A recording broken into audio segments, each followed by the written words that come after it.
أعوذ بالله من الشيطان الرجيم بسم الله الرحمن الرحيم أشهد أن لا إله إلا الله أشهد أن محمدا عبده ورسوله. Give all the praises and the thanks to the Almighty Source Creator, the Creator of everything. Brother and sister, we are part of the creation, which means that the laws, the rules, the regulation that govern the creation also govern our anatomy and physiology. That means our health. If we violate these rules, for example, the rules of health, the laws of physics, the universal law, the natural laws, if we violate these laws, these rules of health, the speed law, the pH rule, the iron law, if we violate any of them, a disease can occur. A disease can occur. We must be always in compliance. The human being is energy dependent, and we must be always in compliance with the natural law. We call it the fitra, the natural law. When we're in violation, a disease can occur. So welcome to a new episode of Optimal Health on AM 360, where we teach people about the rules of health, the natural laws, the universal laws, so they can maintain normacy within their anatomy and physiology. Anything other than normacy would be called abnormalcy. That's what a disease is. You have violated. You made a mistake. You didn't know better. Doesn't make any difference. A disease can occur. So, brothers and sisters, we bring people to the attention of these different rules so they will understand what their role and responsibility is towards their health. Living and health, two different things. People eat food. People eat food to live. Oftentimes, they don't know what to eat to be healthy. So now we have a school called the American School of Symptometry, teaching people like myself and others who want to know and be in compliance. All food is not the same. All water is not the same. All fruits and vegetables are not the same. The one that we should eat and consume should be selected scientifically. They should be cooked scientifically. And we should learn how to live on this planet scientifically without getting a disease. See, we're not supposed to have a disease. We only have a disease because of the mistakes we make. The Almighty did not create any disease. He created normacy and automation. We created disease by the mistakes we make, the decision that we make. Because we're not informed, we're misinformed. We're not educated, we're miseducated. That's why we're sick and our bodies are falling apart. Our parent didn't know, their parent didn't know, but they did the best they could. They got us to this point. Now the rest of the way is up to us. This is where science comes in, brothers and sisters. And we often say on this program, what we eat, what we drink, and the chemical and substance we expose ourselves to will affect our cells, their structures, their behavior in the following three ways. Number one, they will call pH imbalance and iron loss. No one would be healthy with pH imbalance and losing iron. Number two, they will fill our blood with impurities. At the American School of Symptometry, we have studied over 70 blood impurities, over 70 of them. And we have to always be removing them. Who's removing yours? That's your responsibility. The first rule to health is that you're responsible.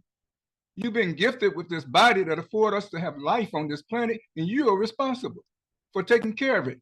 If you don't know, why you don't know? It's your responsibility to know. These are the facts, brothers and sisters. It has nothing to do with our belief. These are the facts, scientifically proven, verifiable facts. And the more we know them and get familiar with them, the better we can maintain our health. Health is a journey. It's not a destination where you get there and you sit down and do nothing. It's a day by day, moment by moment, sometimes minute by minute, second by second. You could be knocked off your feet in an instant, though you were healthy an hour ago, based on what you've been exposed to and what you eat and what you drink and the air that you breathe. So number three, they will make us violate the pH rule, the natural law, the laws of physics, and the rules of health. How many of those do you know? That's why you are at this program, to learn about these, to be pointed in the right direction, to find out about these rules, these laws, because that's what governs our body, our cells, these laws, these rules that no doctor would teach you because they are not taught them. Doctors treat symptoms. That's the language that our cells speaks to us. We oppose 75 to 100 trillion cells, brother and sister, and they're in charge of our health, not the doctor. Of course, the doctor is a resource person, but you have to know how to use them. When you need a plumber, you shouldn't go to an electrician. That's how you have to think about your health. Doctors are excellent for stabilizing the person from trauma or emergency. And once the person is stabilized, you need to see a doctor or symptometrist to heal the body, put the body back to normalcy. This is what must happen, brother and sister. So why is the person sick? They're not sick because they didn't take some specific pharmaceutical drug. They're not sick because they didn't eat some food, use some special diet. They're not sick because they didn't take some herbs or didn't take some juice. They're not sick because of those reasons. They are sick because they ignored to take care of their cells. They ignored their cells. They didn't even know they were responsible for taking care of the cell. See, our cells has the ability to self-correct, self-regulate, self-cleanse, recalibrate, and self-perpetuate. But we have to provide cleaner blood with more oxygen, so circulation can resume in all parts of our body. If the cells do not receive oxygenated blood, you're going to have an anomaly. Calcification will take the place of oxygen in those cells. They'll be on lockdown. Nothing get in, nothing get out. This is what will be happening. No doubt. This is why the person is sick. This is why the person is sick. They're not sick because they didn't go to the acupuncture. They didn't visit their chiropractor to have some chiropractic adjustment, even though some of those things might be needed. They are sick because they ignored their cells and they put the responsibility of their cells in the hands of another person. You cannot outsource your health to anyone. You are responsible for taking care of this body that the Almighty has blessed you with, that afford you to have life on this planet. Without a body, a human body, you can't be here. You'll be somewhere else. So if you still have work to do or a mission, or you want to just keep hanging around, you must know what it takes to live on this planet that's toxic, predatory, and adversary. Poison and toxic dominate on this planet. And there's law of opposite dominate on this planet. Gravitational force, radioactive isotope, toxic metal, parasite, fungus, protozoa, worm, microorganism, things you cannot even see. They're everywhere. How are you going to defend yourself? See, optimal health is about the body fortifying itself against diseases, against toxic metal and parasite, fortifying itself against radiation, poison, toxic alkaloids, and acid. This requires mastering the rules of health, the iron rule, the speed law, the weakness law, and the pH rule, as well as the natural law. You have to master them if you want to continue to live on this planet without having a disease. If you have a disease, this is what it takes to reverse it, to put things back to normalcy. If you don't reverse it, then the disease is going to get worse and worse and worse, more chronic, until your life is at stake. This is the process, brother and sister. All diseases can be reversed. It depends on the person that has it. There are no mystery disease anymore because we know what causes them.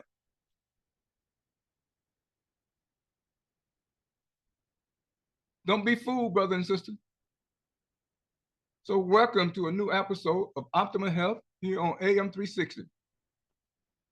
We're going to be talking about the consequences of copper poisoning on our program today. The consequences of copper poisoning. Copper is very, very important. It's an enzyme activator,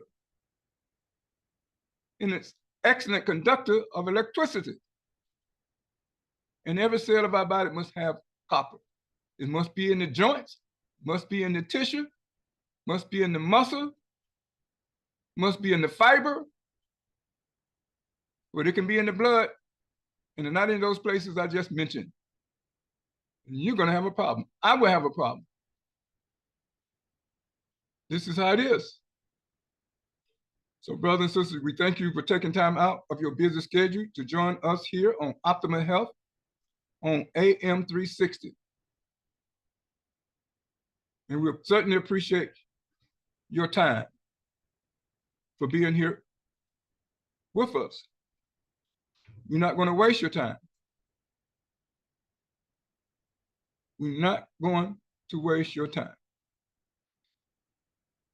So, brother and sister, we're going to take a moment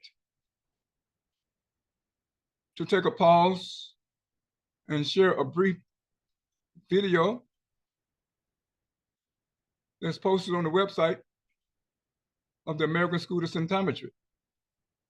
So more and more of us will get familiar with that website and get more and more familiar with symptometry. Symptometry is the most natural and scientific means to address the needs of human cells, the living cell of the human being. We don't study dead people. We study the living cells of the human being that has energy and life that's activated, not the one that's dead. There's a difference. That's what your doctor studied. They studied cadaver, dead cell. We studied the living cell. We're all about the living, health. There's a big difference, brothers and sisters. So take a moment while we take our little short break to introduce some information from symptometry. Take a break to call someone, share the link that brought you into the program here with your friends, your relatives, associates, some person that you love, so they can also benefit from the information that we'll be sharing this evening. And we thank you once again for being here with us. So we're going to take a moment, see if we can share our screen. And we'll come back and proceed with our program.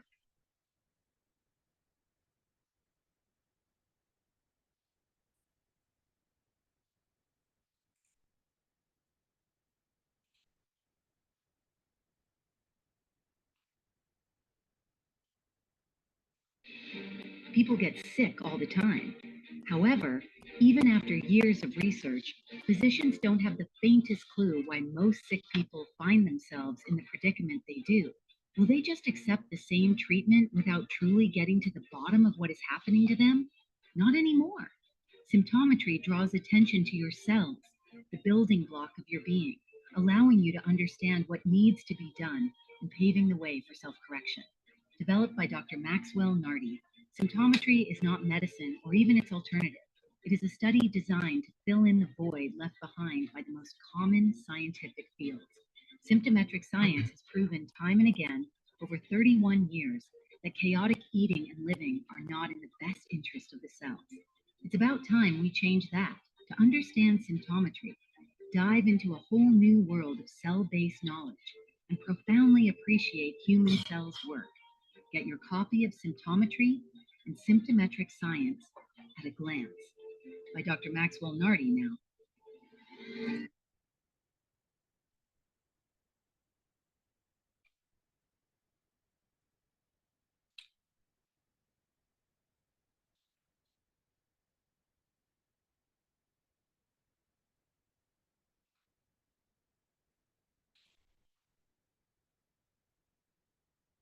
Welcome back, brother and sister.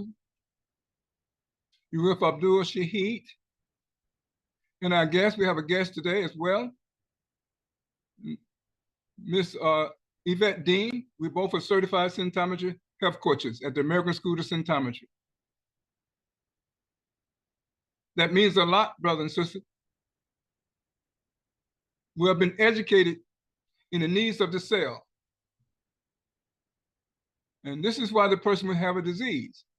They have ignored that cell and outsourced their responsibility to the cell to someone else. It is your responsibility to learn what you have to do to maintain normacy. You have to do that. That's your responsibility. That is your responsibility. So, brothers and sisters, we're going to talk about the consequences of copper toxicity, copper poisoning.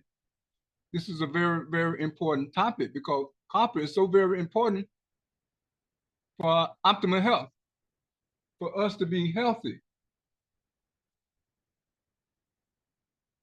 Very, very important.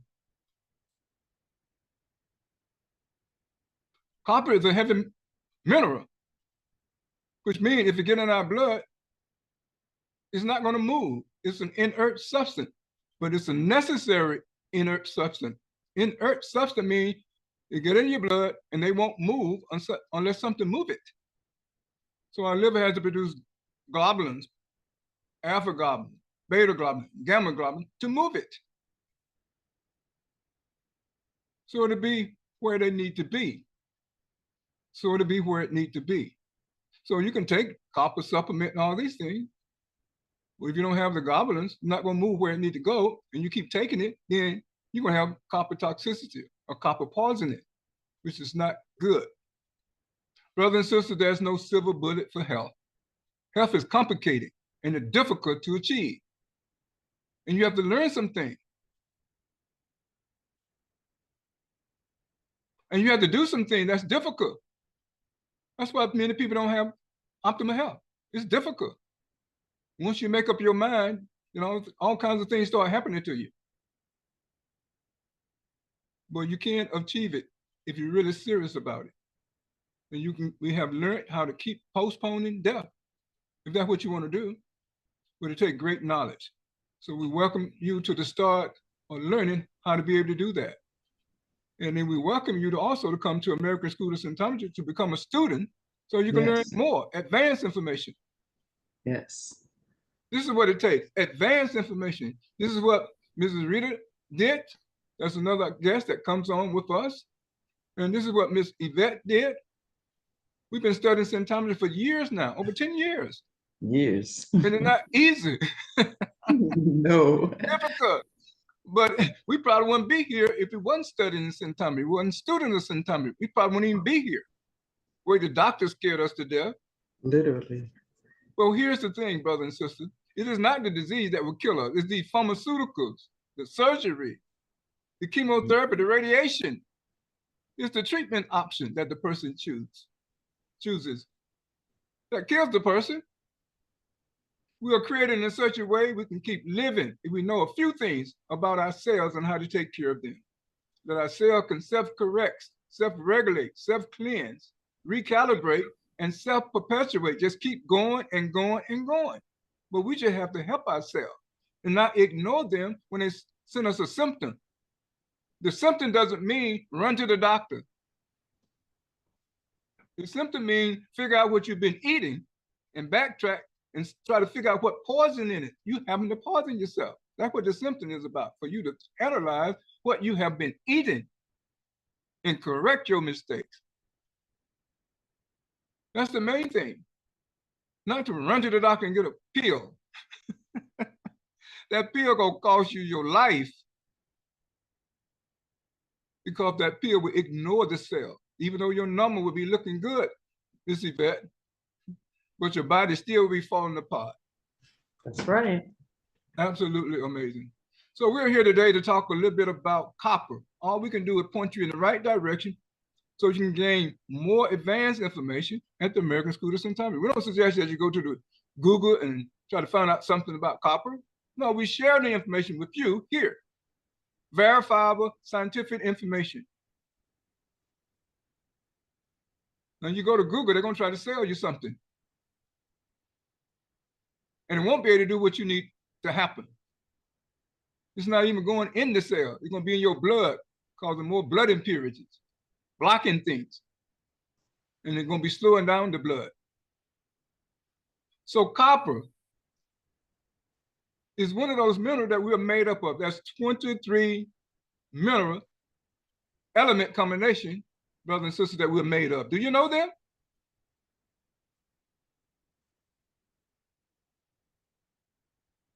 Most people don't. We're going to mention those 23 element mineral combination. And we're going to mention 3 that's part of human tissue that should not be there, but because the way we've been eating for so many generations, those 3 elements are part of human tissue.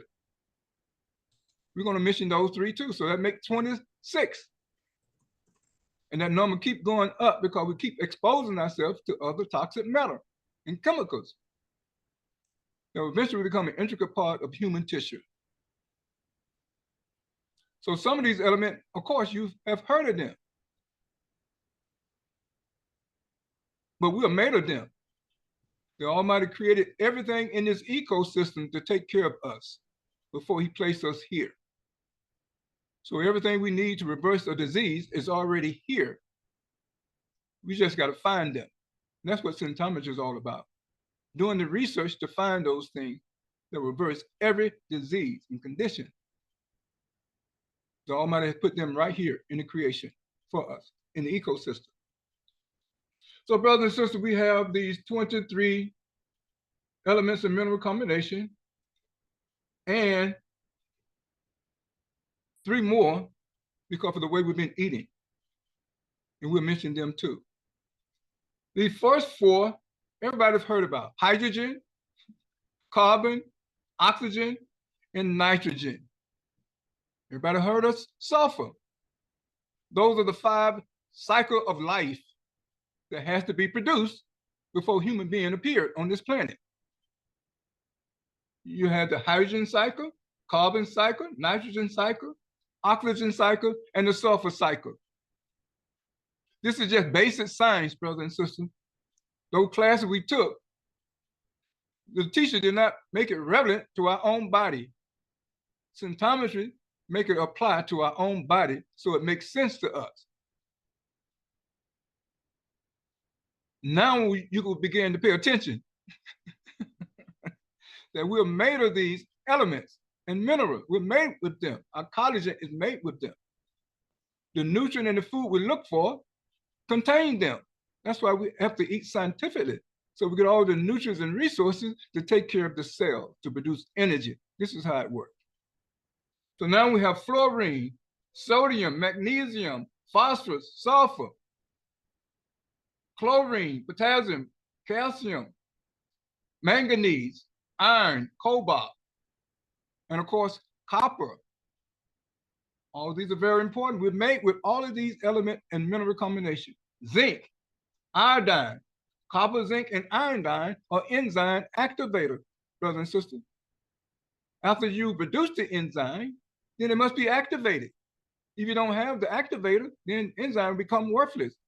If you drink alcohol, enzyme become worthless. You have other toxic metal, inert substance in your blood, enzyme become worthless.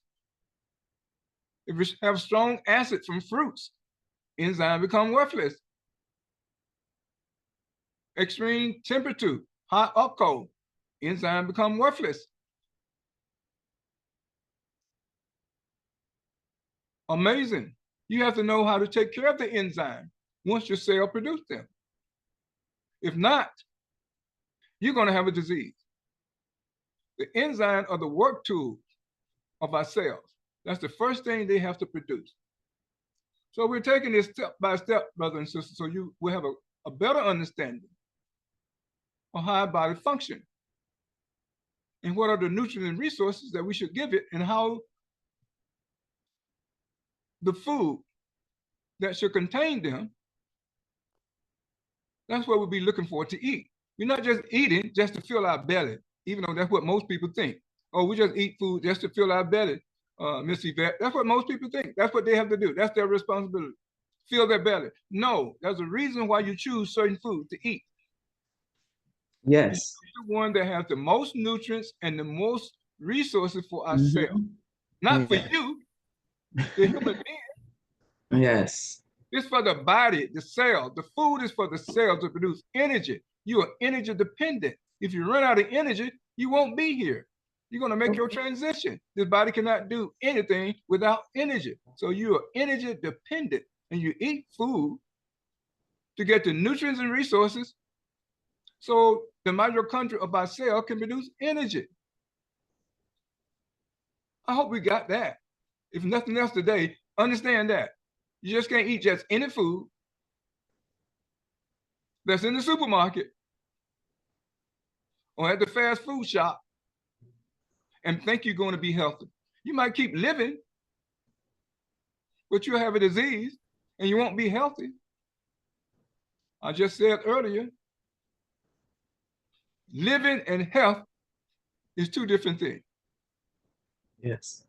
And living to be 103 and someone have to take care of you, take you to the bathroom, take you to the doctor, put you in the bed, bathe you. No, that's not what I'm talking about. I'm talking about still being your senses, still have your faculty and your muscles are working. You have reflexes. Isn't that what we're talking about, Mr. Vet? Health That's it. That's it. Having to be 103 and you still can think. You don't have Alzheimer's. Yes. That's what I'm talking about. No knee pain. You don't help to get out of the bed, to go to the bathroom. You can go on your own. Who said we have to have help? That's you not only have living. to have help when you're falling apart. The body is falling apart. It's not supposed to fall apart. But since you don't know how to take care of it, nobody taught you. That's what happens. And you end up at the doctor's office every month, and he refill your drugs. They keep compromising the cells. We got to end that, brothers and sisters, if you want to stick around here and do the responsibility that we were sent here to do. Yes. We're here for a reason, not to fool around. We were sent here for a reason. I found my reason. What's yours? We all have one. Yes. Brothers and sisters, I don't mean to browbeat nobody, but we need to get your attention. We've been at this for a while. Yes. Get your attention so you can help us to help more people. Yes. To come to the truth. Because we've been seriously taken advantage of. And you already know this. I don't have to tell you that. You know we've been taken advantage of. You know they're pulling the woods over our eye. Yes, we have. That we've been bamboozled. For lack of knowledge. For lack of knowledge. We're perishing because of lack of knowledge. Now we have the knowledge today. Why are you going to still perish? There's no need. No need. That's exactly right. So we mentioned the copper, the zinc, and the iodine. They are very, very important. They are enzyme activators, brothers and sisters. That's why we need them and consume them every day. And we also have silicon. We have chromium, selenium, and we have vanadium and molybdenum. That's 23. And the additional 3 that I mentioned earlier, that's now is a part of human tissue. We have 10. How do you think 10 got in the person tissue? 10, yes, T-I-N. Because 10, they found out was the best stabilizer for stannous fluoride in toothpaste.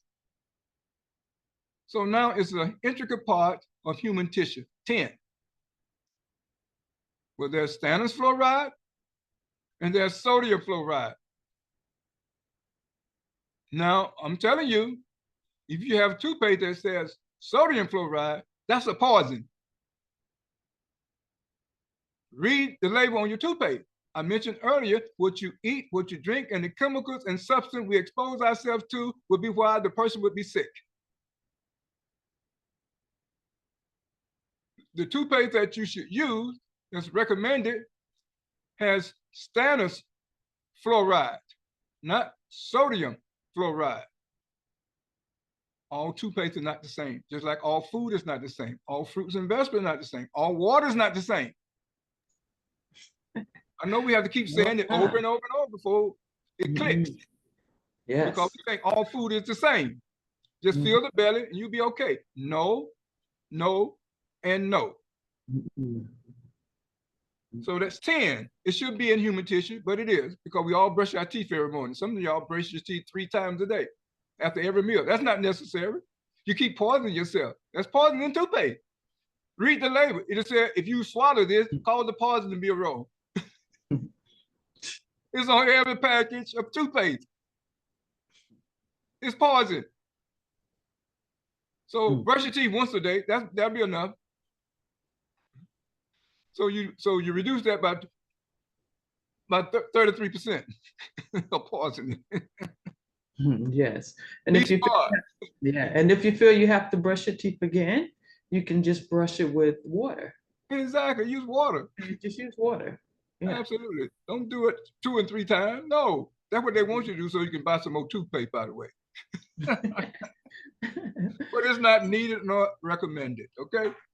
And the next element, toxic metal, is nickel.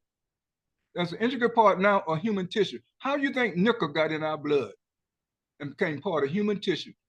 Because we eat butter Oh, and dairy yes. product that has nickel in Mhm. it. Nickel not supposed to be in our tissue. It's an inert substance, unnecessary. It's not necessary.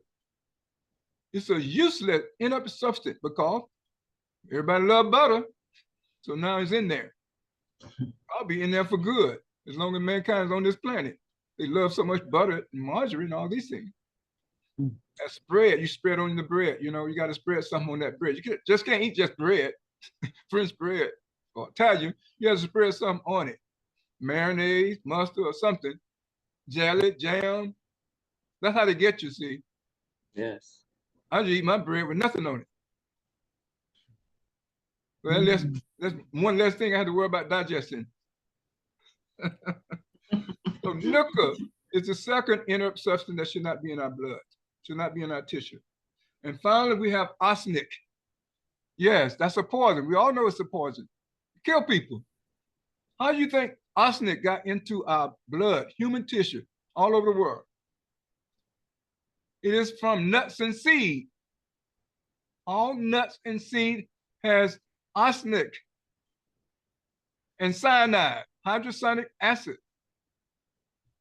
It's not supposed to be there, but it is because people keep eating nuts and seed. All these different generations been eating them. Well, we don't need to eat them. Stop eating them if you want your health back. I know it's $1 billion business, $1 billion industry, and we've been advertised to eat them. It's not that we need to eat them. We've been advertised to eat them because it's $1 billion business. You hire a lot of people and make somebody a lot of money. That's why we have these things in our belly. So those are the 3 inert substances that's in human tissue that should not be there. And I mentioned all of the 23 others, which make it a total of 26 element and mineral combination.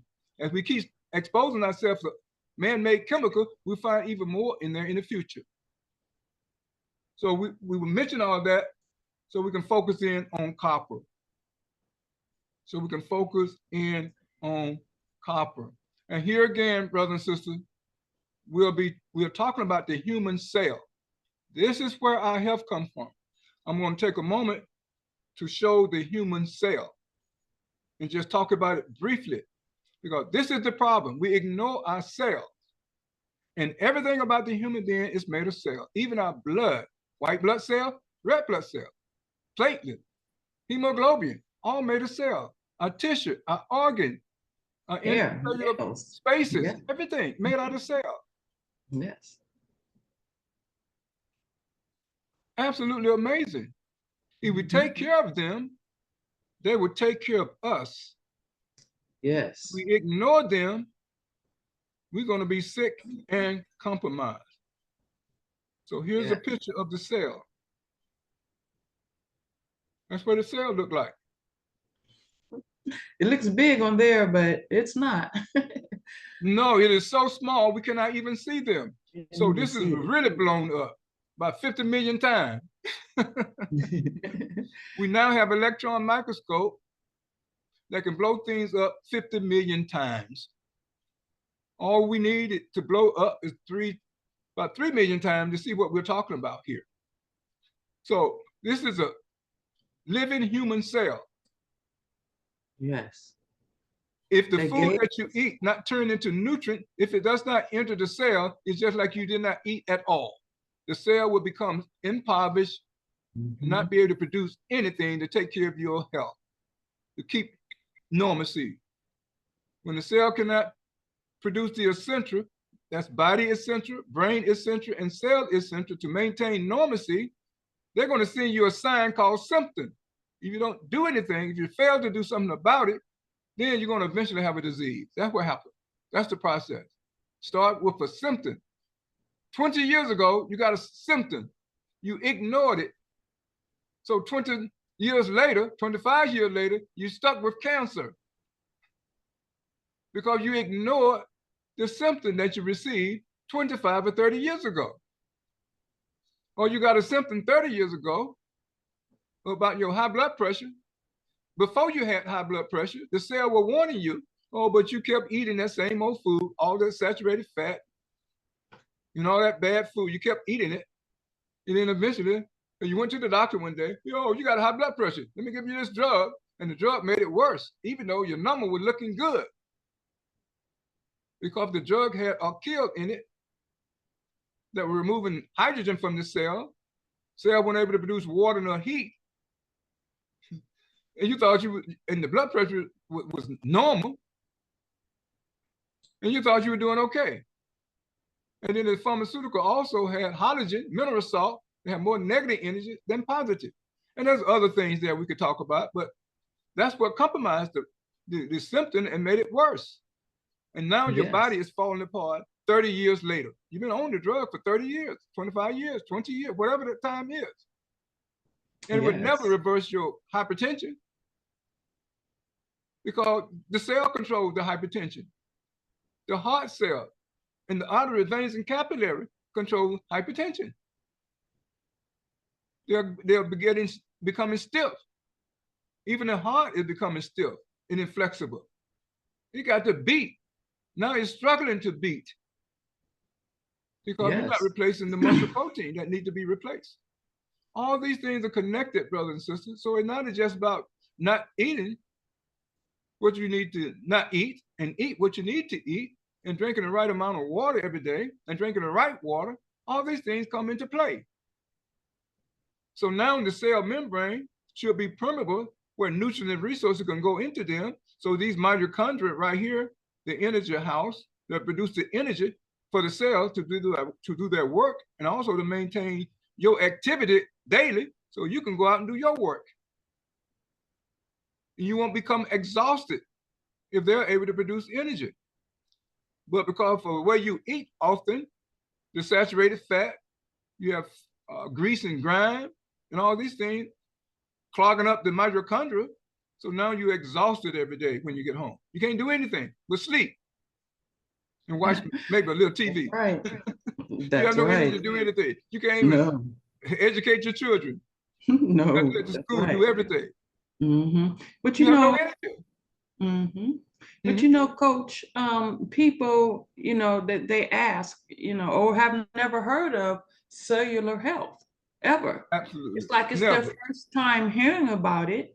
And it's very important that we love ourselves, right? Love on them. Yes. We need to love them like you love your family, you know, because they're the one that gave us the fullest expression of creation. Yes, they did. Called life. They gave us life. And now we must love them back. Let's return the favor to them by not poisoning them, by not hurting them. Learn what to eat. Learn how to avoid poisons and toxins. Okay? Learn how to avoid heavy metals so the cells can get nutrients and the heavy metals won't block them. Absolutely. There's certain foods we can avoid so we can make sure these cells are getting nourished. See, heavy metals, you know, citric acid in fruits. The strong acid in the fruits that we Strong acids, yes, that's in the fruits. So it's very important that we choose our food scientifically so we can get the nourishment so our cells, okay, will know that we love them back. Absolutely. That's life.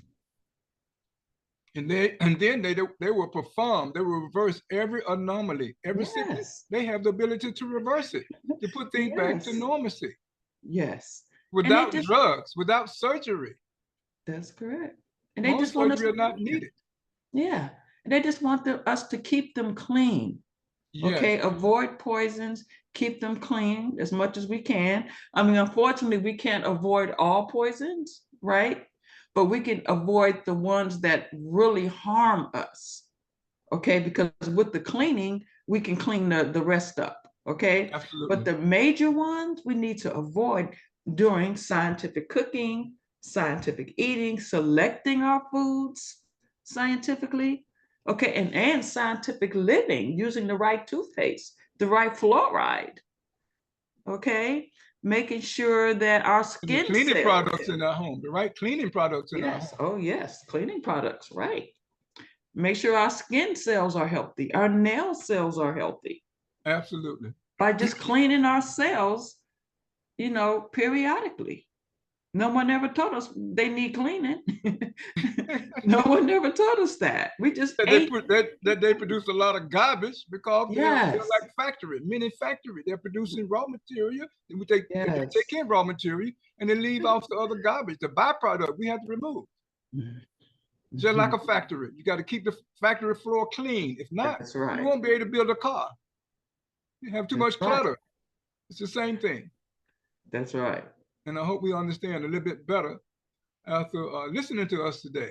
It's very, very important for us to remember what we said last week and the week before and the week before and the week before, because they're all interconnected, brothers and sisters. Don't just forget what we're saying and start today. No, you have to remember those things. Go back and listen to the recording again and again and again. That's what we had to do, going to school and learning about cellular health. So now we have several degrees, both of us, in cellular health, taking your health seriously and taking the cells seriously. Don't just take it cavalierly if you want to continue to live and be here healthy and have your health intact and have a healthy longevity. That's our goal. Yes. Not just live a long time. Longevity is fine. Yes. But without healthy longevity, who's going to take care of you like you do? No one. Right. They don't have time. That's it. Now, they gave us creation, right? They can take it away too. Absolutely. They can take it away if we don't take care of them. So we got to love them. We got to love them. We don't want them taking it away, what they created. Okay? Absolutely. Amazing, amazing, amazing. So brothers and sisters, we're going to stop sharing the cell. I hope you can remember that cell. The cellular membrane must be permeable so nutrients and resources can flow into the cell, and the toxin and waste must flow out of the cell, along with the essential that the cell produce must circulate in the blood, going to where they are needed. So the nutrients and resources circulating in the blood, also toxins and waste is circulating in the blood, and it's supposed to be going to the lymphatic system, the lymphatic vessel. But since we eat so much garbage and there's so much garbage being produced, they're full. So who's carrying out your garbage every day so you can maintain your health? Nobody even told you you have to be responsible for removing the garbage that's produced. The human body produces a lot of garbage, waste. If you don't remove it, it turns into sludge. Concretion and calcification would accumulate, and blood won't be able to move them. So you have many places where there's no blood circulating. And that's why your doctor would start suggesting cutting off toes and feet and legs and all these things when it's not necessary. No, but that's what's going to happen to you. We do not want that. If you don't remove the concretion, the sludge, the calcification from your lower limb, and also from your hand, finger, arms. They'll be cutting those off too. If gangrene sets in, lack of oxygen. These things are real and they happen every day, brothers and sisters, and it's unnecessary. Yes, it is. It's unnecessary. We don't have to be sick. Don't have to be sick. We do not have to be sick. Can you understand that? No, we don't because we've been taught that we're supposed to get sick. God created us in such a way we're not supposed to get sick. We're not supposed to be sick. That was not his intention. Exactly. No, that's not his intention. And misery, Miss Yvette. We're doing this to ourselves. We can't blame nobody but ourselves because we had lack of knowledge. Yes. But when you come to the American School of Symptometry, you're going to learn to be earth smart. You're going to learn about the vegetables, the fruits, the poisons in them, the toxic acids in them. Okay, you're going to learn about how to take care of the cells. In return, yes, takes care of you. Absolutely. So, brothers and sisters, we're going to continue. I'm going to share a few of the cytotoxic minerals, which mean in any amount that gets in our body, it is toxic and will harm the cell. You know, the Food and Drug Administration, they allow a certain amount of poison in the food, in the water, and in the air. They have an allowable amount. You heard that word? Allowable? Well, I'm here to tell you that no amount should be in your cell or in your blood. Because if it is, it's going to compromise the cells. As soon as it reaches a saturation point, and you don't know what that is, nope. It's going to be compromised. Symptom. Absolutely. That symptom keeps coming back. You know something is right. Built up. It's built up. You need to go ahead and get it cleaned up because it's built up. Exactly. Yeah. So I'm sure you heard of some of these minerals and elements, and they are toxic in any amount. I don't care what the Food and Drug Administration said. Let them eat them up or be served up with those. I'm going to run through the list real quick because you might have to go back to and listen to this recording later if you want to hear them again. But I'm going to run through them real quick. These are toxic metals that we are exposed to in the air, in the water, in the food, in products that's toxic in any amount. Don't be fooled by them. We have mercury, antimony, lead, aluminum, silver, sodium, palladium, thorium, uranium, cadmium, antimony, brass, gold, titanium, tungsten, bromine, vanadium, indium, lithium, thallium. There's 20 of them. Toxic in any amount to the cell. And you can tell them, a student at the American School of Symptometry told us so. So, brothers and sisters, we're going to begin to talk a little bit more about copper. Copper. And here's some question for you. Do you have joint, collagen, energy, and blood clot problem?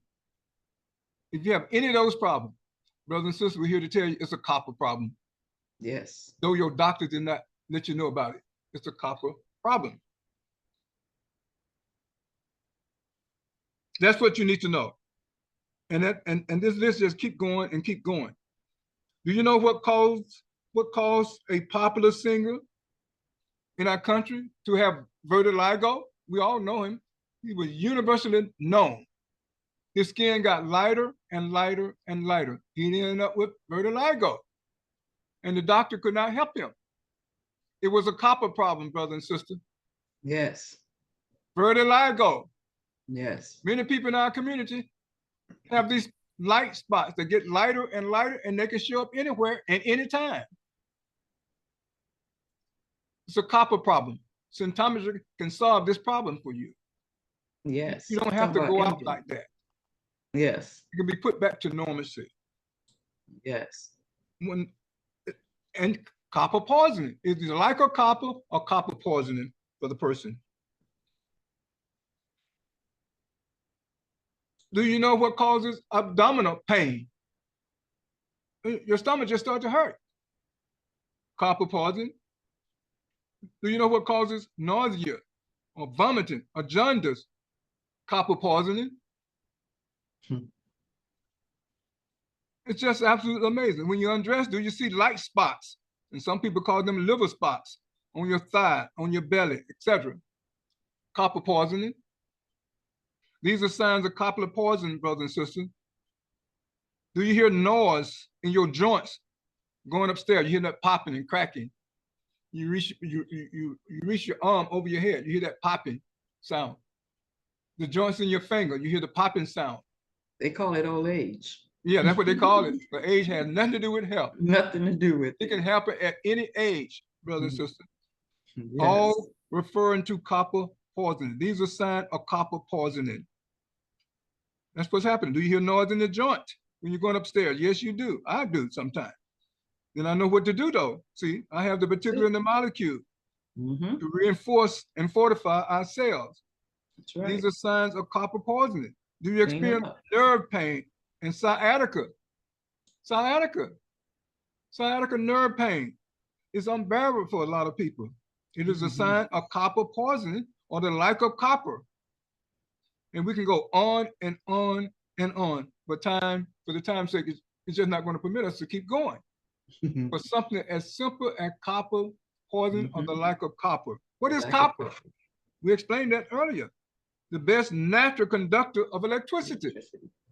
You know, if you don't have enough copper in your body and you have a key in your hand and you want to put it in the keyhole in your door to open it and you get that spark, well, that's a sign. You don't have enough copper, lack of copper, which means you're not able to direct the electrical energy that the body needs in the nerve. So wait, you're saying that if you touch a doorknob and you get electrical shock, or you rub against the carpet, lack of copper, and you get electrical shock, it's lack of copper. Yes. Amazing. That's why you get that spark. You get that warning sign to let you know you are now have a condition called lack of copper. Because copper is the conductor of electricity to direct it where it needs to go. Since you have electricity in your body, but it's not being directed. So you get that spark. I just wonder why that happens. Yeah, right? It used to happen to me all the time. I just wonder. I figured it out. Shocking everybody. Well, that's what's happening. Come to Symptometry and get your copper replaced. Keep replacing copper. And don't eat the food to remove copper. And then they will stop doing that. That's right. That is amazing, isn't it? Now we know. See, now we know. All kind of signs that the body will give you. That's right. All kind of signs.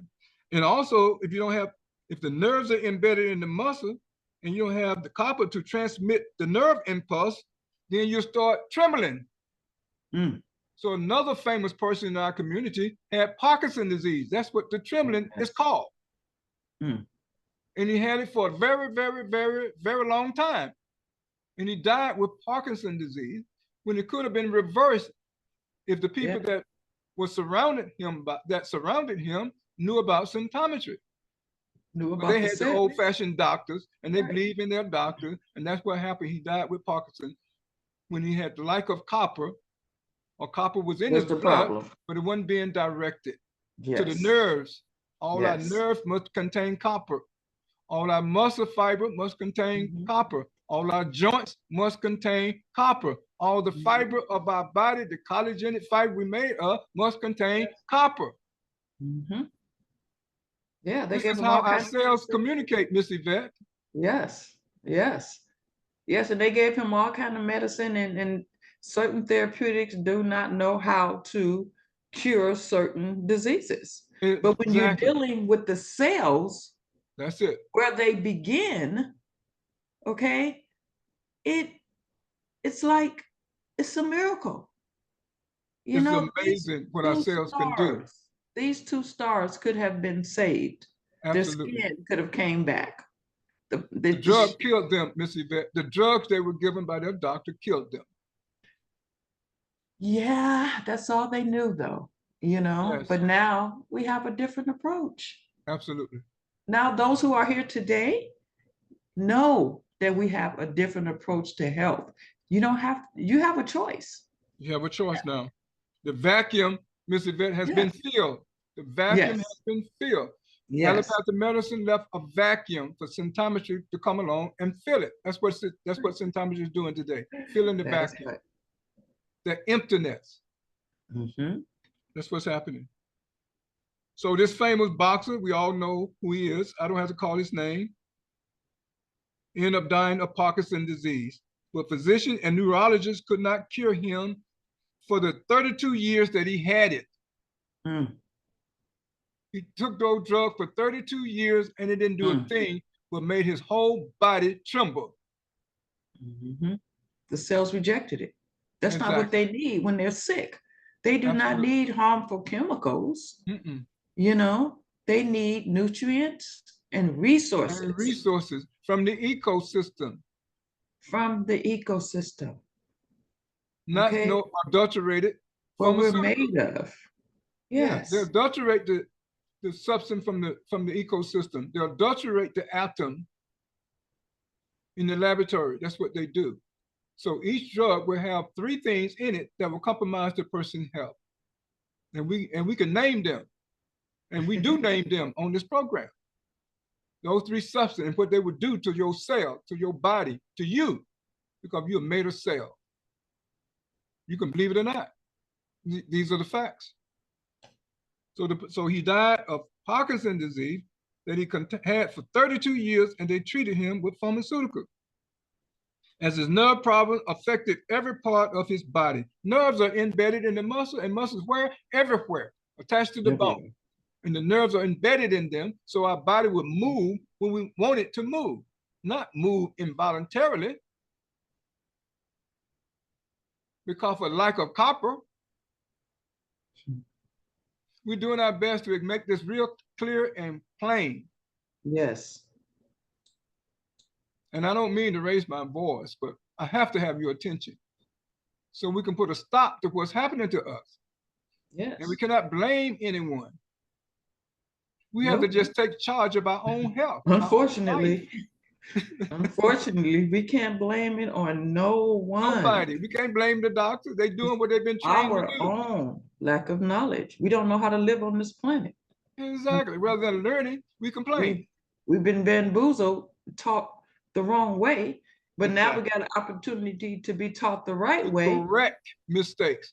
The correct way. And you know, we're here for you. You just got to make that first step. Absolutely. That's what we have to do, Ms. Yvette. Correct our mistakes and correct our parent mistakes. And that is the purpose of living. Correct the mistakes, not repeating them. Why keep repeating mistakes that people made before us? If you repeat the mistake that people made before us, we'll get what they got in the past. This is how the past repeats itself. That's right. So don't take it lightly. Right. I don't want diabetes because my family member had it. I don't want to have, cancer because a family member had it. Exactly. I know how to avoid it now. I know what food causes it now. I see this guy, on social media, this young guy, 25. That's very young to have cancer, very young. Absolutely. And he, is so lost. I see him, navigating his treatment and just, telling the world. But, I look at him and, he's so lost, And children have cancer, Miss Yvette. Children have cancer. Yeah. Because the mother don't know how to remove the blood impurity from her own blood. They're not doing it. That's it. And, they I want to say this because, I was told by a wise man, very wise man, that, don't leave your family members, your kids, money. Leave them knowledge. Absolutely. Knowledge of health, knowledge to stay healthy. Enroll them into school. Give them knowledge to the American School of Symptometry. Give them knowledge. Absolutely. That's the best thing, the best thing you can pass on to your kid. It's not money. It's health. It's knowledge about the body, the cells, so they can flourish. Absolutely. They can blow money. Money can get manipulated, stolen, all that. Okay? But the knowledge that you leave them is the best knowledge you can give them. That's the best wealth. right. The best wealth you can give them. Your health is your wealth. With health, you become more creative, and you can replace all of that money whenever you get ready. If you have your health intact. But you have your health. You don't have health, you're gonna blow the money every time. Every time. Mental anomaly, you're gonna blow that. Mismanage it. Mismanage it. Yes. Absolutely. So, brothers and sisters, we're gonna continue this. Okay. Talking about lack of copper in the nerves. The myelin would never transmit nerve impulses without copper. Without the nerve impulses, we can't tell our muscles what to do. They won't work. And that is the problem. Natural copper sources. Here's the natural sources of copper. All nuts and cooking oil contain copper, as do green peas, papaya, molasses, ginger, butter, greens, and garlic. But do people produce enzyme to digest copper? No, they don't. Nope. Everything we put in our mouth, everything that we consume, everything that enters our skin, enters our eyes and membrane, must have an enzyme to break it down, to digest it. If not, it's going to become a health disruptor. It's going to become a health disruptor. If it's not digested, what's going to prevent it from reaching a saturation point? At some point in time, you're going to reach a saturation point.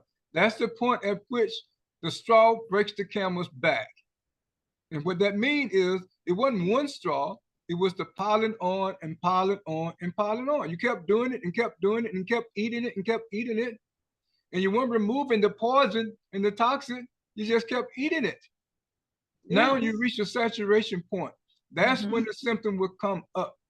That's when the symptom will become problematic. That's when the disease will occur. And once you take the therapy for 30 days, the symptom will go away. The saturation point will go down. Yes. Okay. It'll go down. Absolutely. Then you can, maybe have it every once in a while. But as long as you do maintenance and upkeep, health is yours. Absolutely. Because the cells is going to reward you.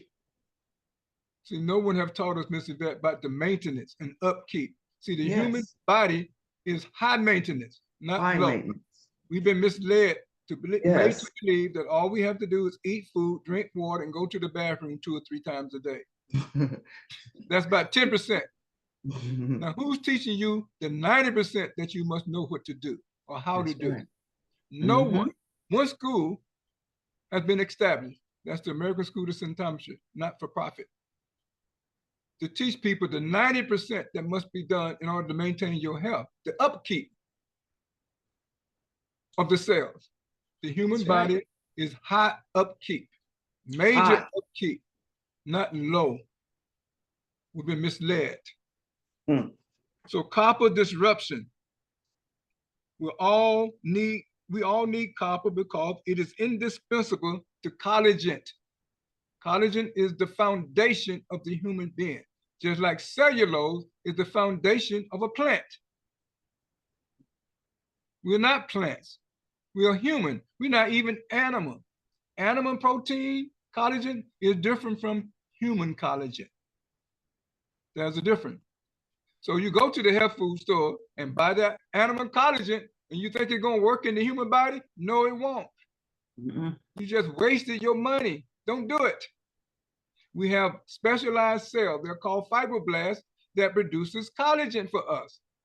Our cells do everything. Yes. But if you don't know it, you're going to be wasting your money. That's right. And be expecting good results when there's no good results. Temporary. Just to fool you. Yeah. That's all you're going to get copper poisoning. Yes. Because you're going to reach that saturation point. So the question is, how much copper does a person need in 1 week, 1 month, or 6 months? You don't know. You don't have a clue. Nope. If copper is not digested, it becomes a disruptor metabolite. What's a metabolite? That's another big word. Metabolite is things that you do not have the enzyme to digest. So it leaves residue circulating in your blood. And that undigested substance is called a metabolite. You can have sugar metabolite because you don't have the two enzymes to digest sugar. Fructose. You must produce fructokinase and fructosidase to break down sugar, fructose. If you can't do that, then you'll be diabetic. That's right. That's what's going to happen. Our cells use enzyme for everything. If you cannot produce the enzyme, that would be a reason why you will be sick. Or if you deactivate the enzyme after the cell produced them, that would be the reason why you will be sick. If you make the enzyme worthless, that would be the reason why you will be sick. Yes. These are the facts, brother and sister. So these metabolites would be disrupted. For example, melanin must be integrated within the skin cell. If it's not integrated along with copper, then the person will have vitiligo, lightening of their skin. As long as they don't correct that situation, the skin is going to get lighter and lighter over more and more of their body. That's what it is. Vitiligo, not being integrated within the collagen of the person's skin. These are the facts, brother and sister. Light spots on the skin, acne rosacea, red flushing on the cheeks, red bumps on the skin, albinism. You know, we have albinos in our community. Why are they like that? Why is that anomaly like that? Lack of copper, brother and sister. Lack of copper. There's no mystery disease anymore because symptometry knows the cause of every disease. It goes to the source of every disease. Remove the source, nourish the cell, and disease become history. It's over. The cells themselves put things back to normalcy. I hope you're getting this. Copper metabolite can also disrupt mitochondrial energy production, causing fatigue and exhaustion, sleep problems, and on and on and on, making drinking energy beverages a complete waste of time. How many go buy those Red Bull and those other energy drinks? A lot of people. Money. A lot of people. Truck Temporary drivers. fix. Yeah. Temporary fix. While the problem is advancing itself, becoming more and more chronic, not going anywhere. Absolutely amazing. Absolutely amazing.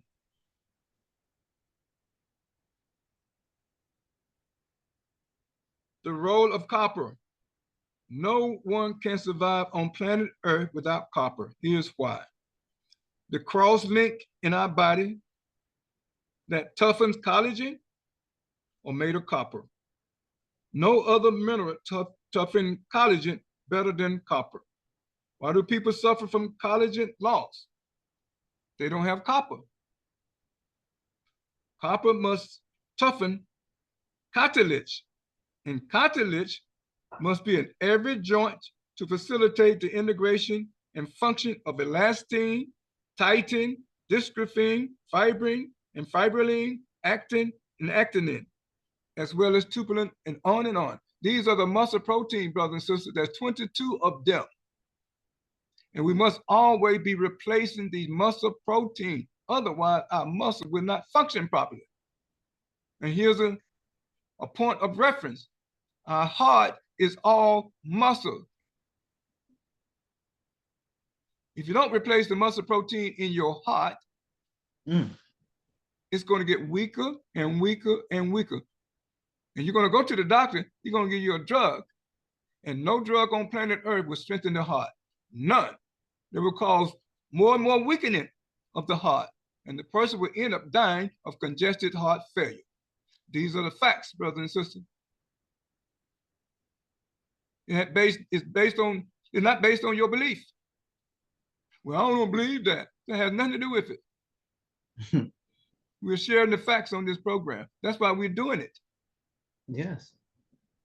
If we were lying, we wouldn't have been on for all these years. We wouldn't be speaking for all these years. We were lying. Yes, it makes sense. Right? It is sense. It's not about lying. It makes sense. Right. You know, things out there people are just saying, but you have to use your atomic intelligence. Your atomic intelligence. If it makes sense to you.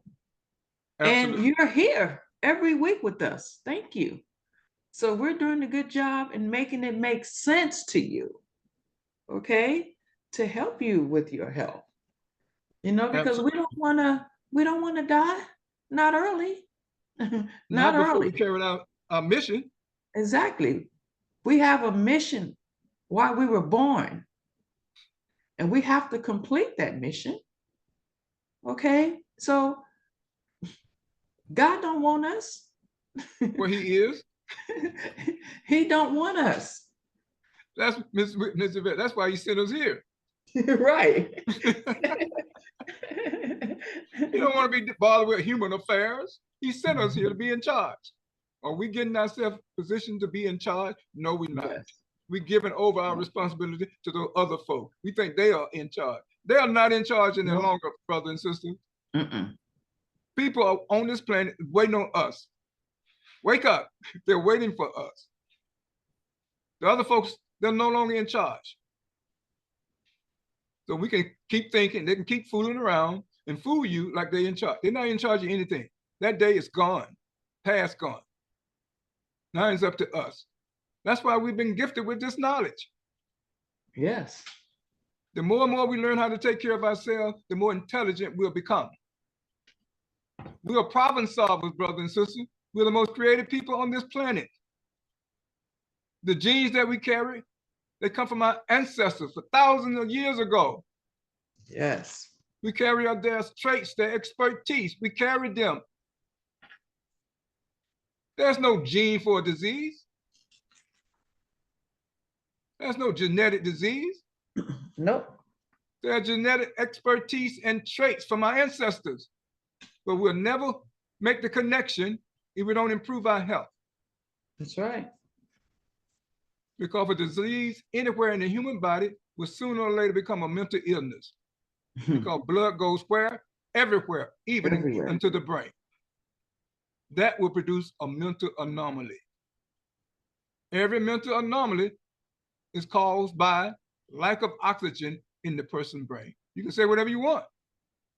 That's why no psychology and psychiatry has ever cured mental illness, and they never will, because they do not know how to put more oxygen in the person's brain. Symptometry know how to do it.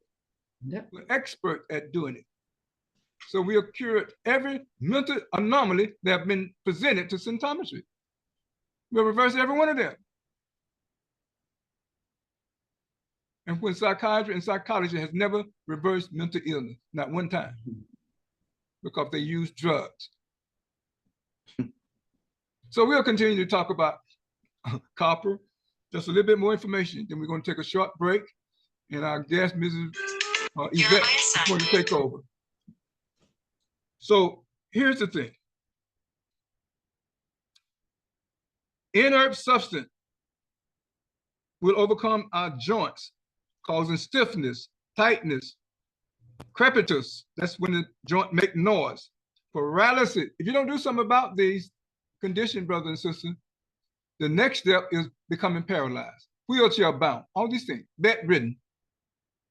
That's what happened to so-called older people, because the doctors do not know how to solve that problem of collagen, losing it. They don't know how to replace collagen. And the collagen from the health food store from animal do not work. Are people in wheelchair aware that they cannot stand or walk because they lack copper or suffer from copper toxicity in their joints. No, they are not aware of this. This is the first time this has been brought to mankind attention. But the wheelchair business is booming, brothers and sisters. Every business related to medicine is booming, but people are getting sicker and sicker and sicker all over the world, not just here in the United States. They use the same paradigm all over the world. And the world is getting more and more with sick people. Nobody is healthy. And nobody is recovering unless you come to symptometry. This is not just hype, brothers and sisters. What we're sharing is purely scientific and verifiable on top of that. So who want to find themselves paralyzed and bedridden? Same problem, and they don't know why. Sad indeed. Brothers and sisters, we're going to take a short break, and our guests are going to share some more information about copper. When we come back, please call someone in the meantime or send them the link or the numbers that you use to join us today and share it with them. So we're going to have more people listen to what we have to say so we can wake up more people. So brothers and sisters, we'll be right back. Please do not go anywhere at all.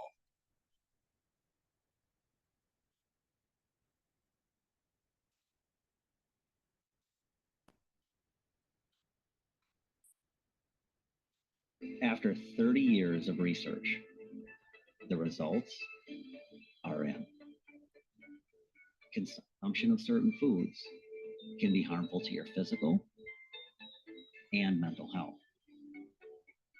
When diagnosed with a terminal illness and given a low chance of survival, Dr. Maxwell Nardi had a deep feeling that food had caused cirrhosis of his liver.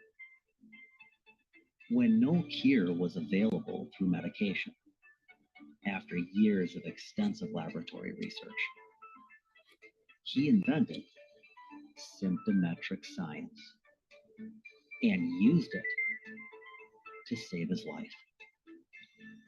Through research, Dr. Nardi discovered that some common foods are harmful to the human immune system, and that overconsumption can destroy stem cells. Stem cells govern the immune system and vital organs, like the liver, heart, and kidneys. Dr. Nardi's research offers cures for diseases, body aches, hair, and memory loss. He discovered by eating the right foods, necessary energy is created to help live a long, healthy life. Results from his incredible research is now available in the book, What to Consume, Mankind's Safest Consumables, now available through Amazon and Kindle. Listen to these verified Amazon customer reviews. 5 out of 5 stars. Very good information, mind-blowing. This book really opens your mind. It's a very short read. Once I started reading, I couldn't stop, so I finished it in one setting. I recommend this book for all. Thank you, Dr. Maxwell Nardi. Learn how to live a more healthy life today. Order What to Consume, Mankind's Safest Consumables by Dr. Maxwell Nardi at Amazon and Kindle.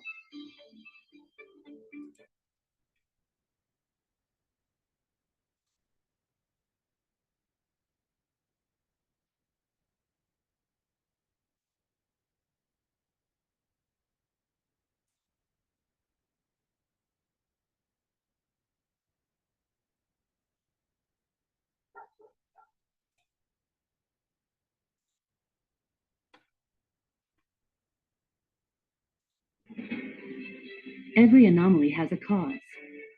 For generations, we've only scratched the surface of understanding mental health. Dr. Maxwell Marty, using the pioneering science of symptometry, delves deeper than ever before, catering to the needs of cells and blood, not just symptoms. With a fresh new approach, uncover the building blocks of your health, redefining health science. Discover the underlying causes of mental anomalies. The book that's changing everything we know about health. Available now. Take charge of your health journey.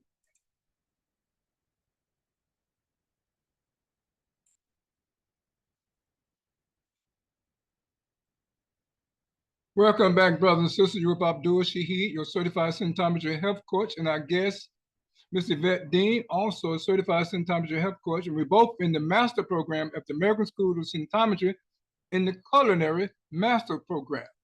Absolutely amazing. All that there is to know about food. There's an upside to food, there's a downside to food. You must know both of them. Yes. In order to stay healthy. So, Ms. Yvette, I'm going to share the mic with you so you can continue to talk about copper and what people need to know about copper in order to stay healthy and optimally healthy on this planet. Thank you so very much for joining us this evening. We certainly appreciate all your expertise. Thank you. Thank you. Welcome, everyone. All right, so we're going to talk about copper and why people die. Why people die. You know, we wonder why people die. You know, what happens? What's the cause of why people die? The true cause is what we call the cricoid cartilage in the throat area, okay? This throat area must always have copper, always. Otherwise, it will collapse, causing a person's death. This is how important copper is. It's very important. Therefore, any inert substance that eliminates or prevents copper from being in the cricoid cartilage in your throat causes death. Are pathologists aware of this fact? No. If they were, they would have never written in their reports that the cause of death was heart failure, car accident, respiratory failure. No. It was their cricoid cartilage in their throat that collapsed from lack of copper. Copper is in our joints, our cartilage. It determines our longevity. So anything that determines our longevity, I want to make sure that I have it in me. Okay? I want to make sure I have this. Okay? Because it's going to determine my longevity. It's going to make sure my cricoid cartilage stays up and running. We can lose other minerals to stay alive, but not copper. Not copper. As most of us have been led to believe, not good genes determine our longevity. It's not the genes. It's not the genes. You see older people, 100, 110, 120, they still living because they cricoid cartilage has not collapsed. They have been producing copper. That's amazing to know this information. So you guys coming here this week, ladies and gentlemen, you have learned what determines longevity. And that's just for, like I say, your joints, you know, no more hand bent. You know, you don't have to have that anymore. We got the muscle proteins for your body. We got the copper. It is copper that determines, again, our longevity. I have to say that again because that's important. It determines our longevity. Bone, our bones is made from cartilage in our mother's womb. Copper must be in the cartilage that becomes a bone and later teeth. Otherwise, a baby would not develop, causing a miscarriage or stillbirth if a mother cannot digest copper or suffers for copper's toxicity. This is just amazing, just amazing. So we have a protein called tubulin. Tubulin. It's a protein that our fibroblast produces to turn every fiber in our bodies into a tube and give us shape, form, and definition. It is present in our connective tissues, in our joints, our rib cage, spine, ears, nose, our trachea, our bronchiotuberals. Can we breathe without tubulin? No. Can we walk without it? No. Can we stand or sleep without it? No. Copper enables our cells to make tubulin. Without tubulin in the spine or joints, a person will have spinal bifida or deformed spine in their joints. I'm gonna tell you about this story that I seen. You know, this poor kid, he was like, what, maybe 7? And he was born with spinal bifida. You know, and they're stretching him, you know, limbs and exercises, and I think they're waiting on surgery when he gets a certain age. He doesn't need surgery. He just needs copper. Copper. Either the mother didn't have enough when the child was born, so the spine wasn't able to develop properly. Okay, so certain minerals are very important and they must be in our system. We eat it in our foods, but certain foods that we eat, such as heavy metals, toxic metals, will prevent copper from being absorbed. This is why cell cleaning is very important, because we need to get these important nutrients in our bodies, in our cells. The cells in the low pressure area that causes symptoms.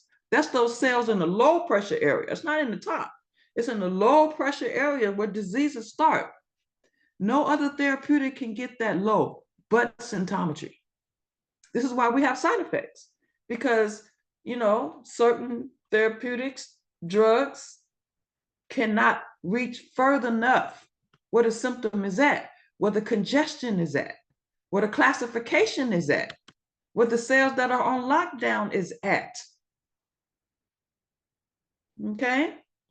Only particulates with energy, power, strength can get down to that low pressure area. Like,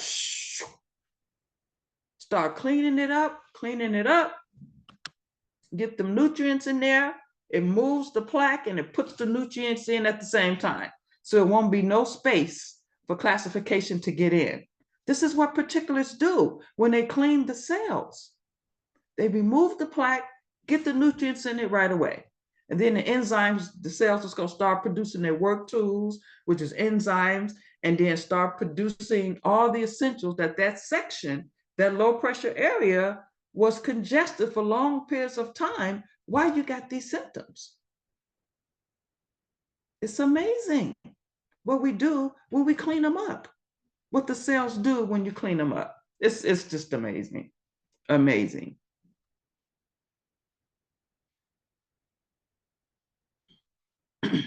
So let's talk about arthritis. Most of us have arthritis. And what do the doctors tell us? I want to hear from you guys. What do the doctors tell us about arthritis? Do anybody have a story or know someone that have arthritis or have arthritis themselves? Can someone tell me why people have arthritis? You can unmute yourself and answer the question anybody so desire. We'd love to hear from you. What did the doctor say the reason why you have arthritis? Excellent question. Yeah. Why? Anyone, just volunteer and share with us. If you have asked the doctor, why do I have arthritis? What answer did he give you? The doctor would say it's hereditary, aging. They'll say it's aging. They'll say that you have too much calcium. They'll do an orthoscopic surgery on your knee to remove arthritis. They'll give you shots of steroids so that you can move with the arthritis without having feeling the pain. They'll give you heat treatment. They'll give you pain medications. Does it help? No. Long term? No, not long term. The steroids, the injection of steroids is short term. The orthoscopic surgery leaves the keloids and cause more stiffness. That's right. And don't forget, surgeries have side effects. Yes, Because the cells open up. Yes. They also says lack of exercise. Yes. That's what they say, right? Because they don't know.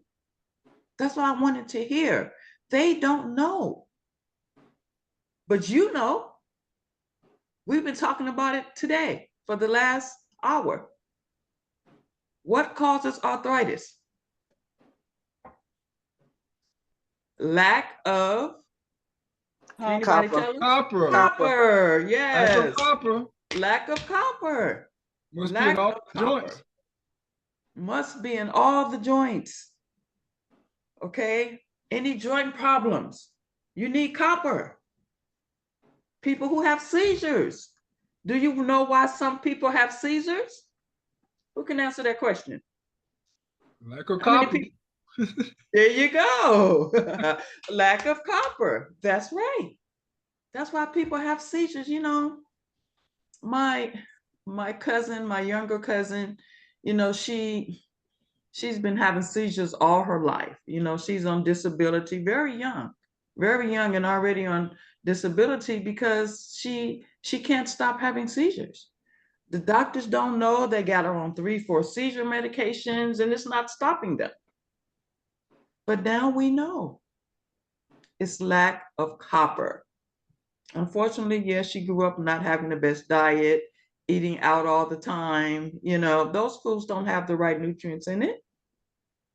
Okay, and those foods she was eating put blockages within her cells. So if she was eating food with copper, they can't reach it because of the heavy metals, the toxic metals, the poisons that's in fast foods.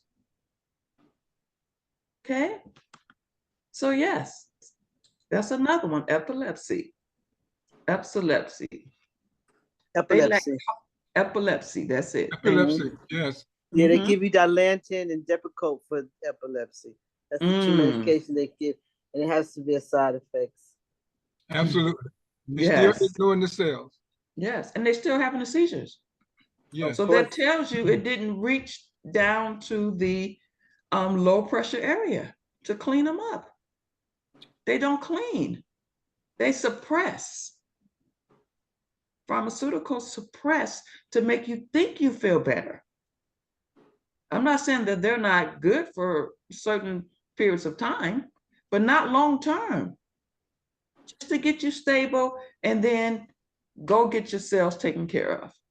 Because we know that's the root of the problem. We know that's why this emergency situation happened. Because the root of the cells are congested from years and years and years of foods we have been eating and never cleaned them. Like, who knew? Who knew? But we know to change oil in our car. Yes. Right? We know we got to do that, else the car won't run. So that same goes for us as humans.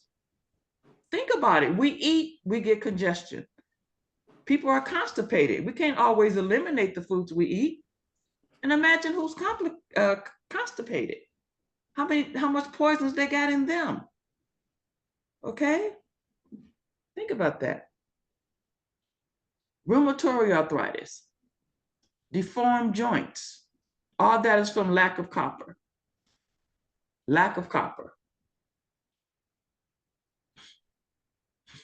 It's just amazing to know. Yes, yes, indeed. It really is. You know, it really is. How in the world can a body, how in the world can a body created by God, okay, by God, turn against itself? It should not. It should have no abnormalities in our bodies, none. Okay, so we can't be ignorant to health. We can't.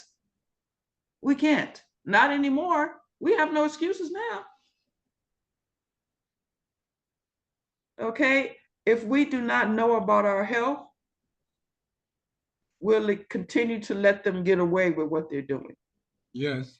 To us, to you, to your family members. Mm-hmm. If you don't know, if you're ignorant to the situation, like, what does this mean, doctor? What do you mean I have this? Do I have to take medication? Like, you're still dumbfounded. You just take the prescription and keep going out the door. Okay, this is gonna help. Not thinking, oh, how long do I gotta take this? All your life. Like, it gotta be a better way. It gotta be a better way. Okay? So that's what we're here to help you understand that, you know, this planet is hard to live. You know, it's full of poisons, full of booby traps everywhere, from people, from food. You know, we have to microbes. We got you, that's it. We got to be earth smart and health smart. And we teach you that. Buying copper supplements is a waste. Wearing copper bracelets. You ever seen the people wear the copper bracelets because they're thinking that, you know, it's going to help their hands straighten out? Right? I've seen those for arthritis. They wear these. Why you wear that? Oh, they say because it helps with arthritis. It helps with helping my fingers straighten out because it has copper in it. Have anyone ever seen those bracelets? Yes. Yeah, yeah. They're very pretty, shiny, but that's not going to help the purpose. It can't get down to the low pressure area, right? Right. Not going to happen. Okay, it'll never happen. Okay, so be careful. Don't buy supplements thinking, oh, I'm just going to go buy some copper. No, for one, you don't know how much copper your cells need. You may just need a little bit. That's probably what's just causing the symptom. You're just a little depleted. But you go take the store copper for months, reaching a saturation point, and then you're in trouble. You'd be wondering, like, what happened? Okay, so we can't just take supplements not knowing what our cells need. We only need 10% nutrients. Those supplements be having 500 milligrams, 20, 40 milligrams. How do you know our cells need that? So are we doing more damage by taking things we don't know if our cells need it or not? So be careful of those supplements. Take supplements from people who know about cells, know what they need. We have an overall supplement package for you with all the essentials, all the minerals that Coach Shaheed was talking about. We don't want to self-poison ourselves. We don't. With copper. So beware, buyers beware. Beware. Question. Sure. How y'all doing today? Good. I was just wondering, is it possible to have too much copper in your body versus not having enough? Or is there a certain balance that you need to have to make sure everything goes well? Because it's just, I mean, give me an example. If you put too much water in a lawnmower, it's going to be too much. And the same thing with the body. I think if you put too much copper, then you'll have too much. How do you handle that? That is correct. That is correct. Good question. That is correct. That is correct. You can have too much copper. Yes. You can have too little copper because you're not able to digest copper. So yes, you have to have a balance, and you can't just take copper single. It has to go with another mineral. Yes. You need to know that mineral to help assist the copper to absorb. Okay. So again, we have the package that is equally even, not just single copper. We have the package that will help you, give your body copper, give it what it needs, and then you don't need it anymore. But only the doctor of symptometry knows how much the cells need, when they need them, and when to take them, and how long to take them. Yes. Because once you see it's absorbing, you see your symptoms are getting better, your hands are straightened out now. Okay, they're not deformed, they're now straightened out. Okay, so yes, great question. There is a balance with other minerals too. Would you like to add to that, Mr. Shaheed? Yeah, absolutely. Here's the thing. If the cells are on lockdown, calcified, nothing is going into them. Therefore, the copper will be in the blood, poisoning the person. Yes. As they continue to supplement themselves. The nutrient, the resources must enter the cell. But if there's calcification, the first thing that must happen is ionize the calcification, to remove it, to dissolve the calcification. And this is what's happening. Too many of our cells are on lockdown, and people are taking these supplements, they're taking the drugs and pharmaceuticals, but they're in the blood and they're not going into the cell. If the therapeutic do not enter the cells, then it's for nothing. The cells are so tiny, only atoms or ions or nutrients, which are atoms, can only enter the cell because they are so tiny. Those supplements are molecules. Pharmaceuticals are molecules. They're too big to enter the cell. The measurement of the cell is 20 micron to 32 micron. Yes. That's it, Jack. Oh, that is too small for molecule to enter. Pinpoint. You can take all the molecule compound you want. They just be in the blood and you be poisoning yourself. And this is what happens when people self-medicate. And then things must be properly combined in order for the cells to accept them. There's a combination called valence when you deal with chemistry. Things must be properly combined. If they're not properly combined, like Ms. Yvette mentioned, because everything has to have something else to go with it in order for it to make and do what it needs to do. Yes. Take years and years of study. Years and years of study. And this will be the reason why pharmaceuticals do not function in the human body. They are to stabilize the person. That means our cell will use them temporarily. Temporarily. You cannot live off of them. If you do, that will be your demise. Yes. That's an excellent question. Health is all about balance, homeostasis, equilibrium. That's what the Almighty created in the universe, to maintain balance. We have to do the same thing in our body to maintain balance. Thank you so very much. Thank you. Great question. Yes, great question. Absolutely. Great balance question. is key. It's key. So just too remember, much is not enough. I mean, too little is not enough, and too much is too much. Yes. Balance. Yes. So, to close out on copper, just know that over 300 diseases or abnormalities are caused by copper deficiency. Yes. Or copper poisoning. Avoid or prevent them. Okay? We were given a brain. Yes. A brain. Let's use it. And stop allowing people to take advantage of us. Okay? Let's stop that. Let's stop letting them experiment on our bodies.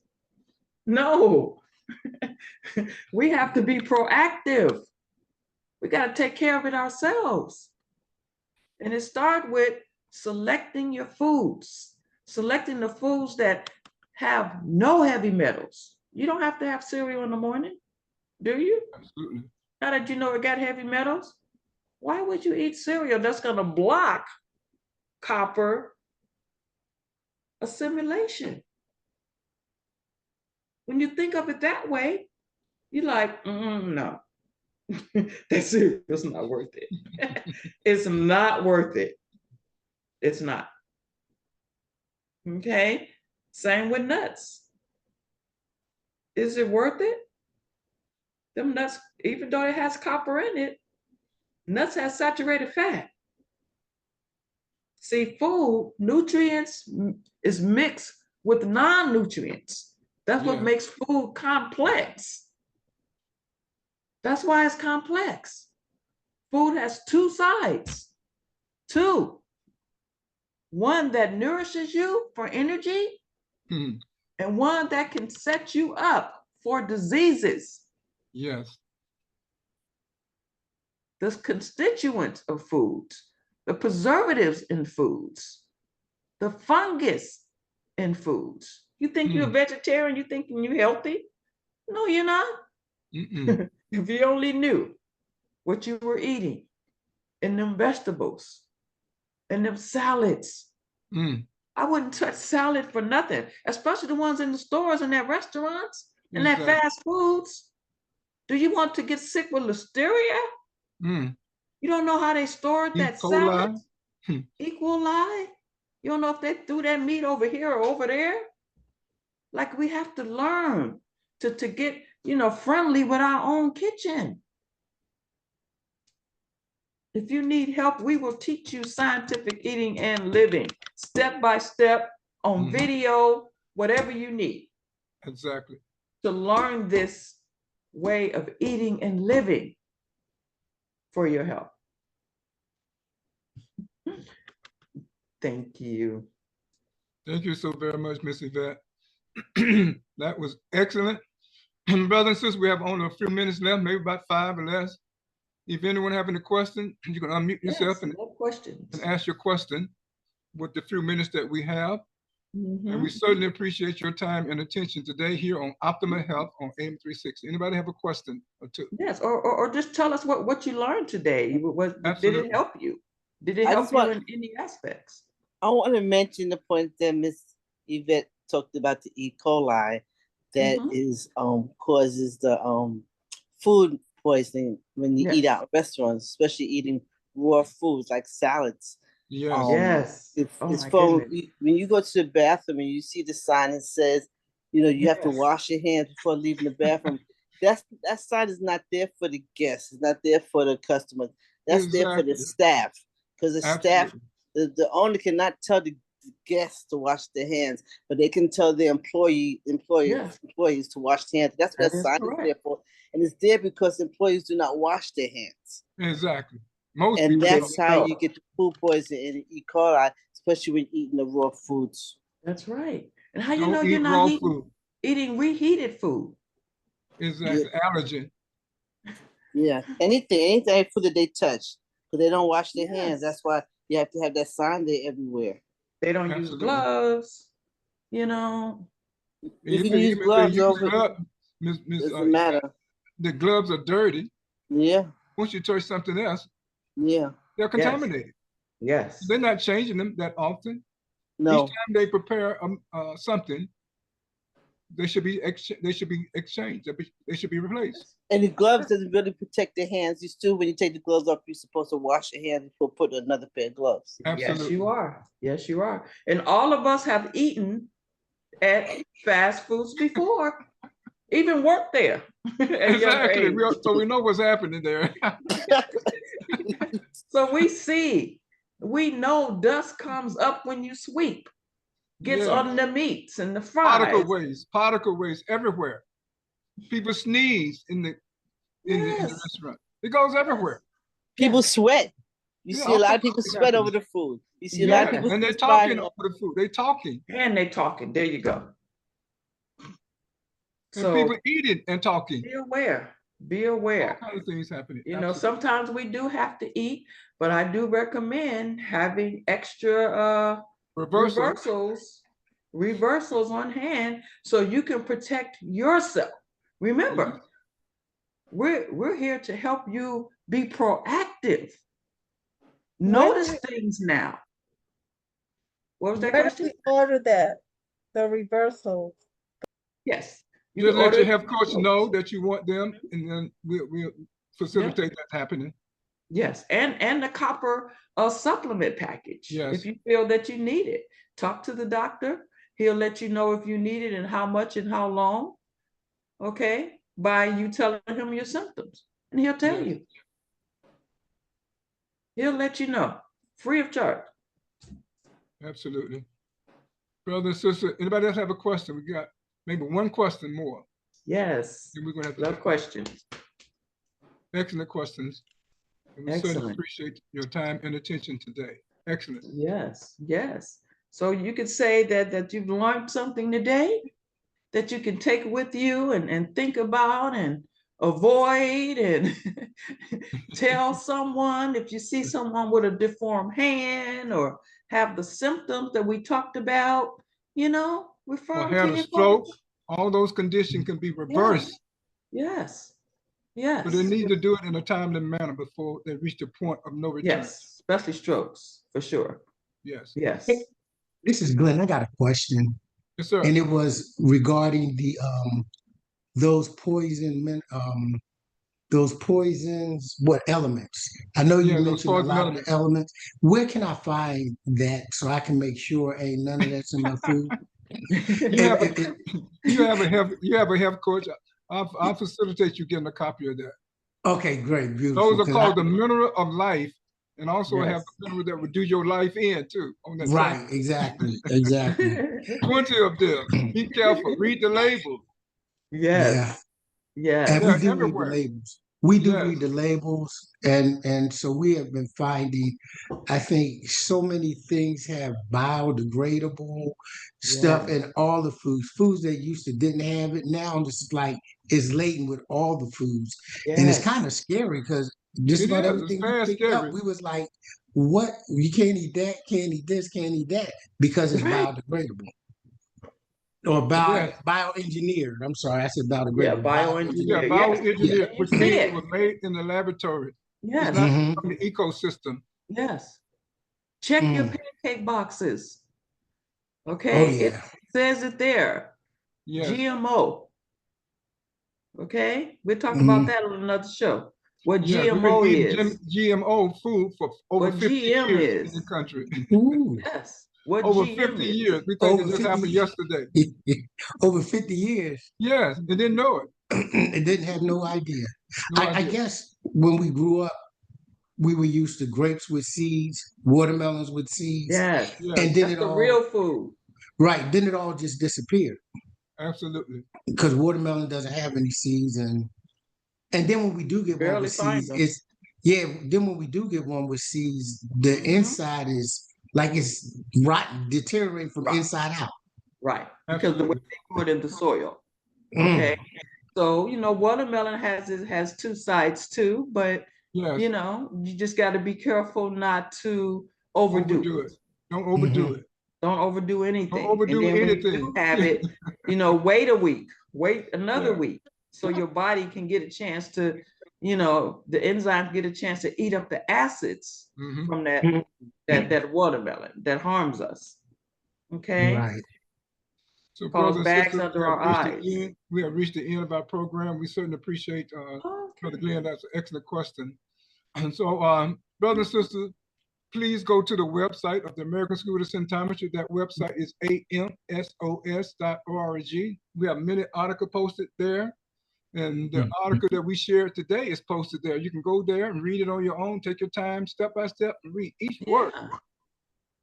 So this is verifiable information, and we have our own research team at the American School of Symptometry. That's what we are doing as students, learning to do research. So we don't have to wait for somebody to tell us what's going on. We know what's going on and help our community to make better choices. So brothers and sisters, if you are, there's another website for the American School of Symptometry. That website is symptometry.com. It tells you all about particulars. Tells you all about particulars and how they work and how long they've been licensed here in the United States. Many, many years. So don't be fooled. As an alternative, it is called symptometry, homeopathic remedy from Dr. Samuel Hahnemann. You don't have to just go the drug route, but you have to have the knowledge to know what's available. So brothers and sisters, we're going to share our screen, and you see the health coaches and their contact information. And we hope you're able to see that. These are the health coaches at the American School of St. Thomas and that appear on our program. Of course, you have Abdul Shaheed and his wife, Shafika Shaheed. We both are certified St. Thomas health coach. There you see the contact information. And we also have as a guest, Ms. Rita Taylor.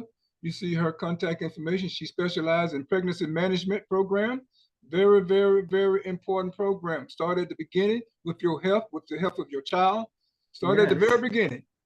We also have our guest with us today, Ms. Yvette Dean, also a certified St. Thomas health coach, and in the master program at the American School of St. Thomas. We're both in the master program. Soon we'll be in the doctorate program at the American School of St. Thomas.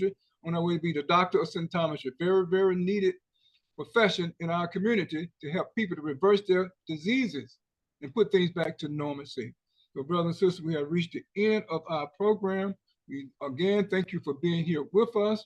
We'll be back here, same time, same station, God willing. Bring somebody with you so we can share the same information with them as well. So we greet everyone with the greeting of peace. Assalamu alaikum in the Arabic language, and peace be unto you. Thank you. Thank you. Everyone have a great evening. You too. Thank you so very much. Assalamu alaikum. Walaikum salam. We'll wait on our host.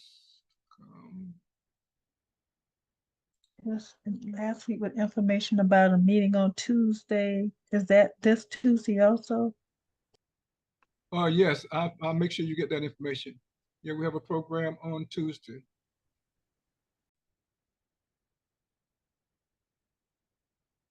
أعوذ بالله من الشيطان الرجيم بسم الله الرحمن الرحيم الحمد لله رب العالمين والصلاة والسلام على رسوله الكريم الحمد لله رب العالمين السلام عليكم ورحمة الله وبركاته. So alhamdulillah, we want to begin by thanking Ta'ala. We are here in the rain, but we were able by Allah's grace to get through and try to do something with regards to our get together on Mondays. As always, we begin by asking all of you to be generous in your supplication on behalf of the twin servant, Thomas Abdul Salam and his family, and Imam Khalifa Ramadan and his family. I mentioned them and all of the other names that I have not mentioned, but the names I mention every week, they're included in that. It's raining real hard out here tonight, so we want to abbreviate the intro and get right into the conversation. Inshallah ta'ala. We might have a pause here and there because like I said, I'm actually in transit out here. And so what we want to do is we want to inshallah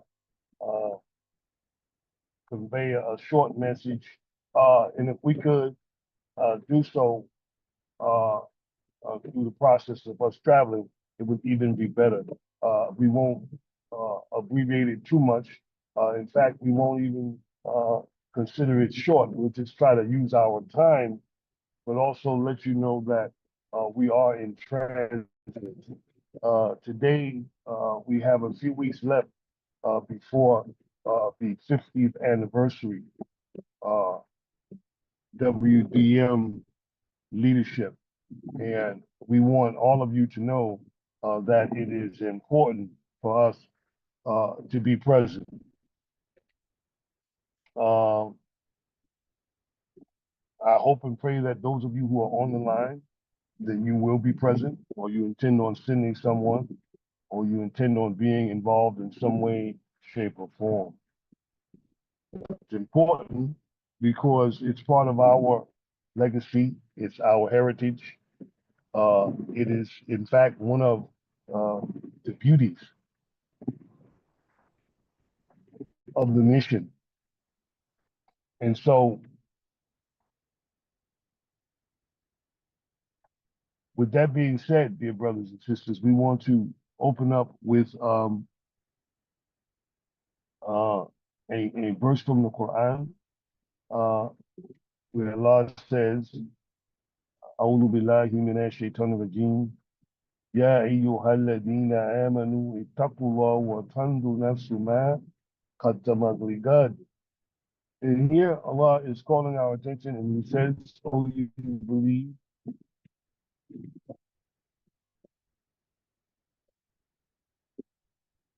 fear Allah in the manner in which He should be feared, and let every person consider what they send out for tomorrow. And be mindful of Allah, fearing Him rationally, and surely He is aware of everything that you do." This verse, in and of itself, dear brothers and sisters, points to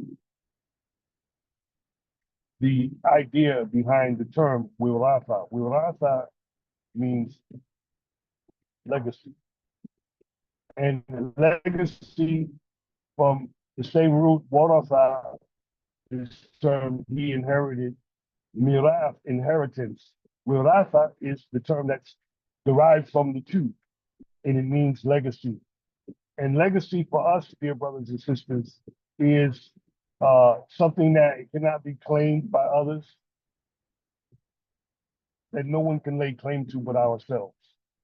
This is why it's our legacy, because it contains our narrative, it contains the foundation in which we stand, it contains uh, our community from the time it started to today. And in that legacy, we as a group, we, not I alone, but we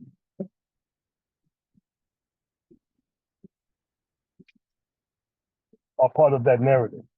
No one else can narrate our history the way we can, because we were there, we were part of it, we were engaged in it.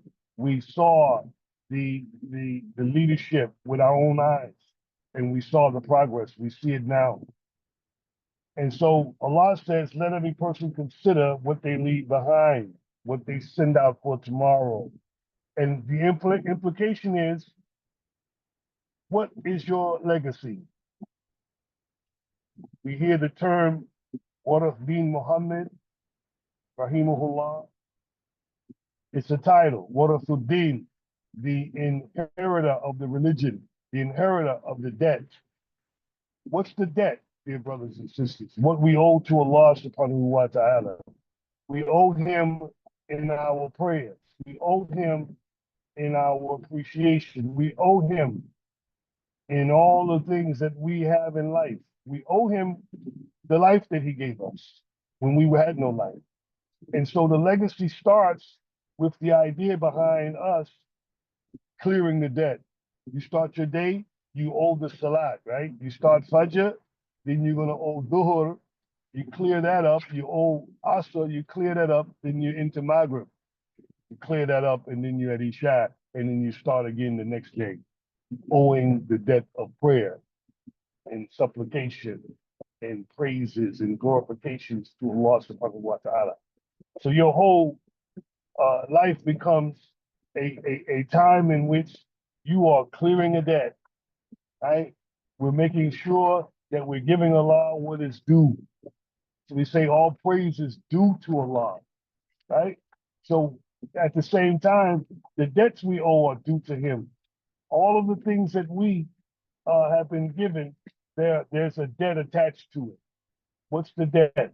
Well, how are you going to make good on what He gave you? That's the debt we owe. That when He gives us something, we make good on it. It says if you show appreciation, He will increase you. He will give you more. And that's what Allah has declared in no uncertain terms in the Quran. He says, if you show appreciation and gratitude, He will increase you and give you more. And so we want to use the August 1st to the 3rd. No, yeah, appreciate that. From the 1st to the 3rd in Philadelphia, PA, Mesh to the Law of Philly. That whole weekend is going to be centered around us showing appreciation for what Allah gave us.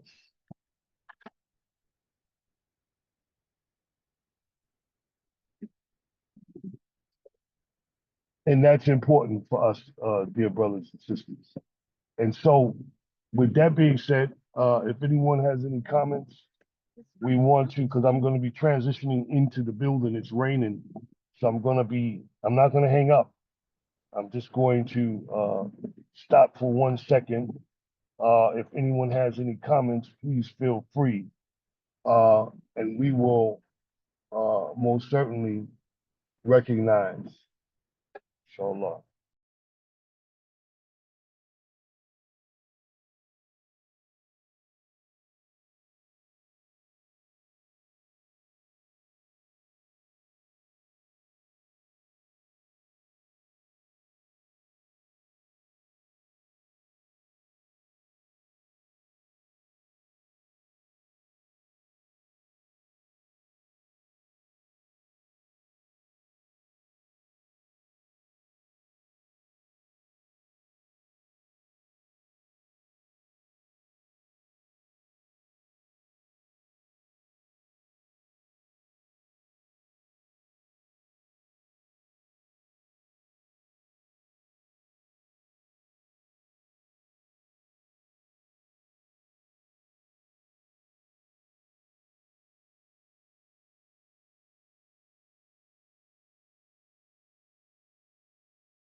Alhamdulillah, Rabbil Alameen. We're back.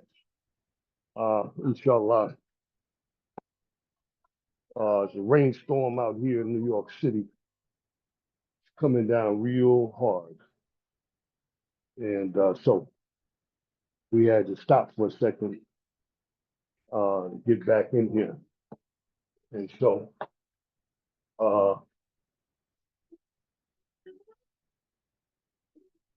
phew,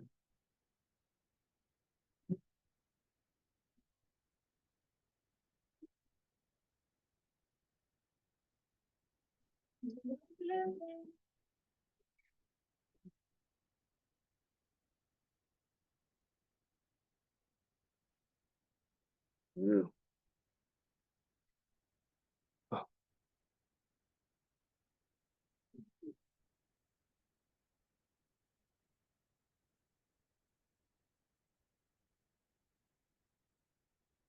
Yeah, Alhamdulillah, Rabbil Alameen. So yeah, so we're back. And a little rain, man, it's coming down pretty hard, but I think it needed to rain the way it's raining right now because it was so hot and muggy out there. And so, alhamdulillah for that, man. It's good. It's good to get that rain out. And we are grateful to Allah subhanahu wa ta'ala uh, to be able to try.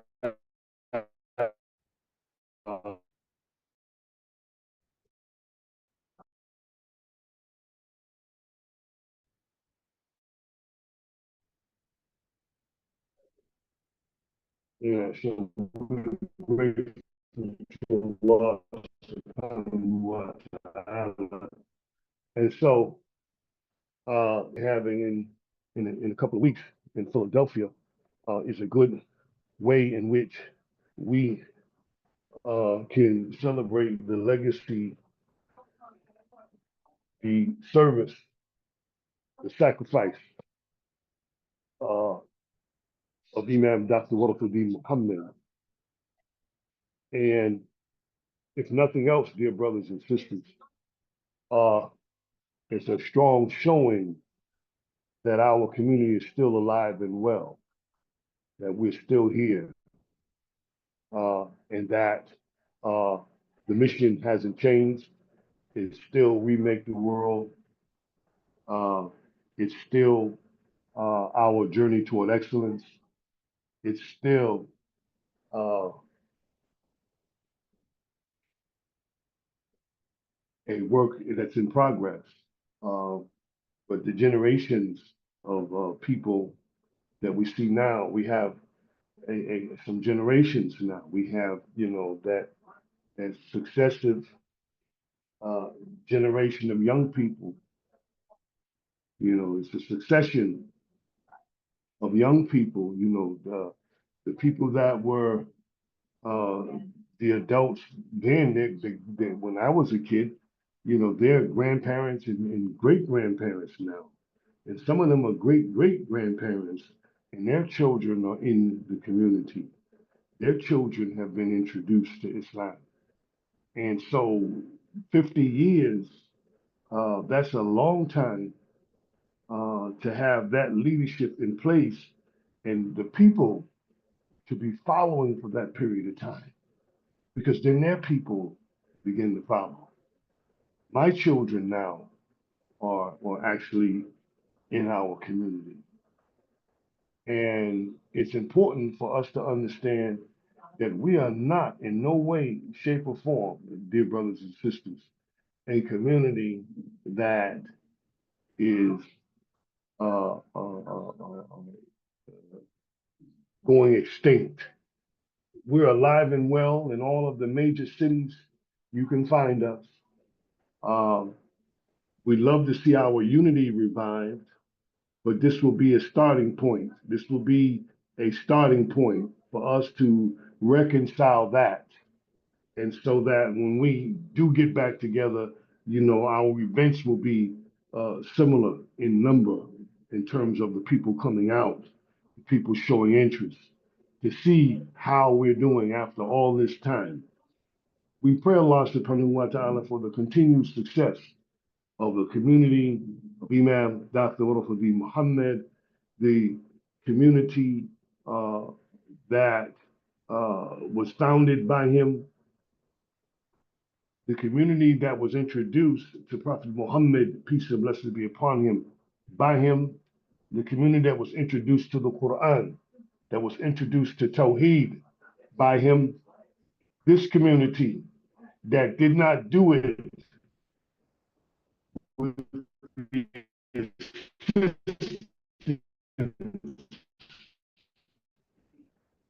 of a bunch of madrasas and a bunch of shuyukh or sheikh after Rafi Muhammad, through people who trusted the message and they followed the mission. We got our Islam from them. Now, that's how Allah accident. It wasn't no accident that we became familiar with the Arabic language and we became familiar with the recitation of the Quran. We became familiar with the ahadith and the fiqh and all of this other stuff. But we got familiar with it through Imam Muhammad. They're trying to do that now, but it doesn't, it's not, it's we already had that. Imam Muhammad already told us about that. There's no need in you coming trying to tell our community that they need something else. The Imam didn't teach you right. That's an insult. So don't let nobody come in your place or come in your face and try to insult you about the leadership of Imam Dr. Rafi Muhammad Rahimahullah. None of those contemporary leaders did what he did. It was a miracle what he did. And Allah chose him for that job. If we're in Islam under the Shahadatain, then his mission was successful. Taking it a step further is on us. It's not on him. It's on us. But make no mistake, where we go as a community, we're not leaving him behind. No. That's what y'all want us to do. Not y'all, but that's what the people, these so-called people that think they have Islam, they want us to leave where we came from.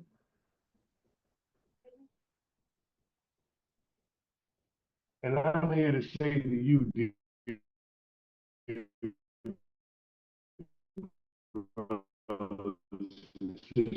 that they lost their minds.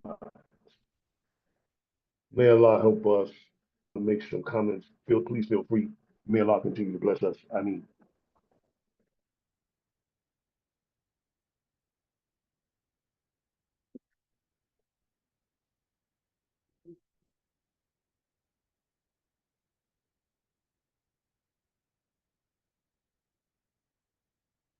Open for any comments.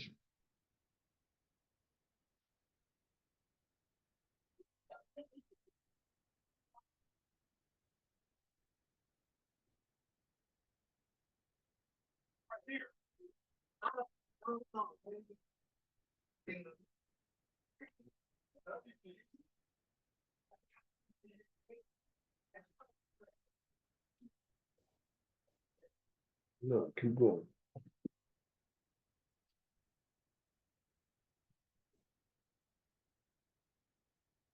أعوذ بالله من الشيطان الرجيم بسم الله الرحمن الرحيم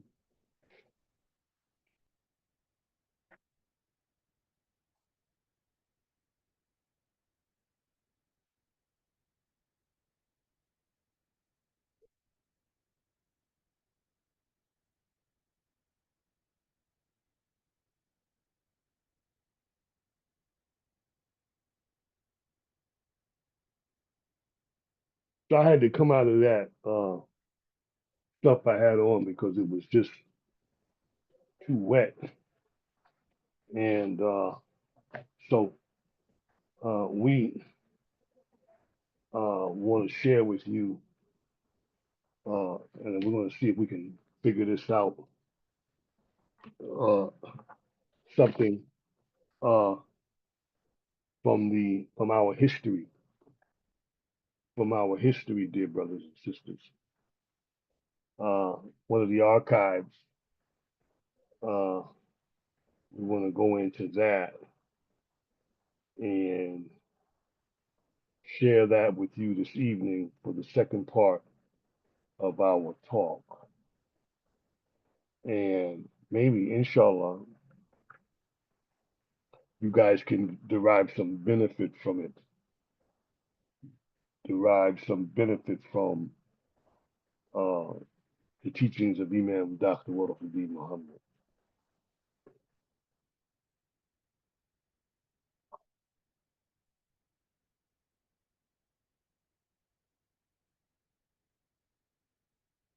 The Quran was revealed, given to him, is the last of the prophets, the seal of the prophets, God's messenger, God's servant, and his messenger.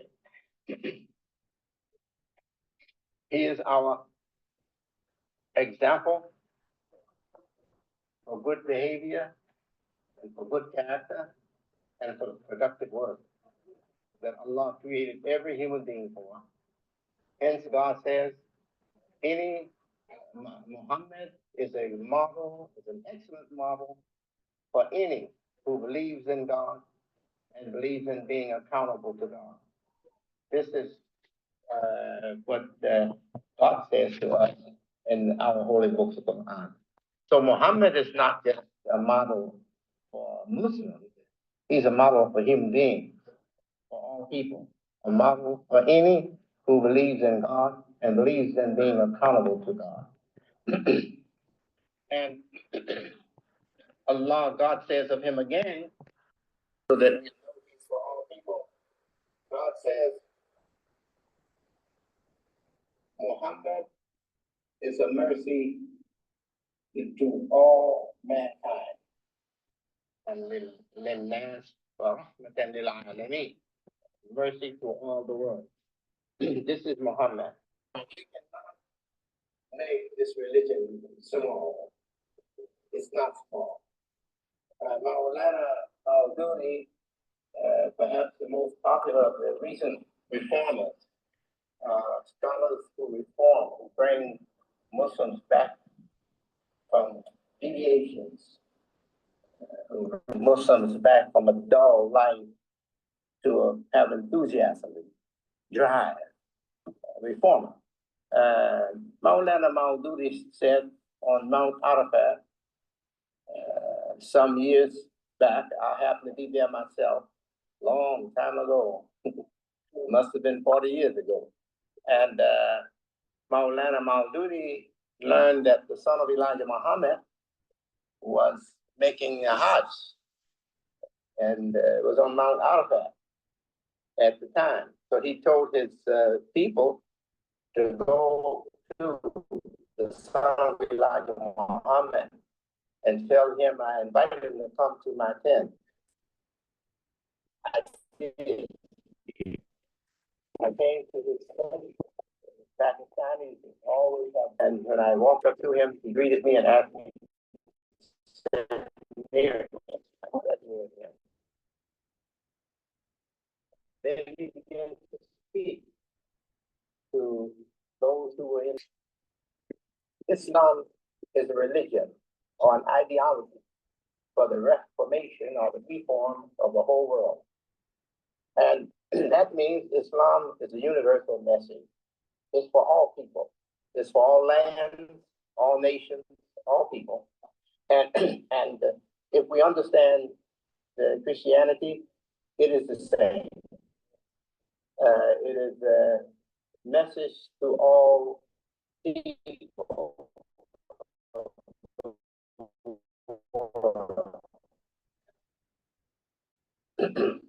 And not propagated like Christians and Muslims propagate our religion.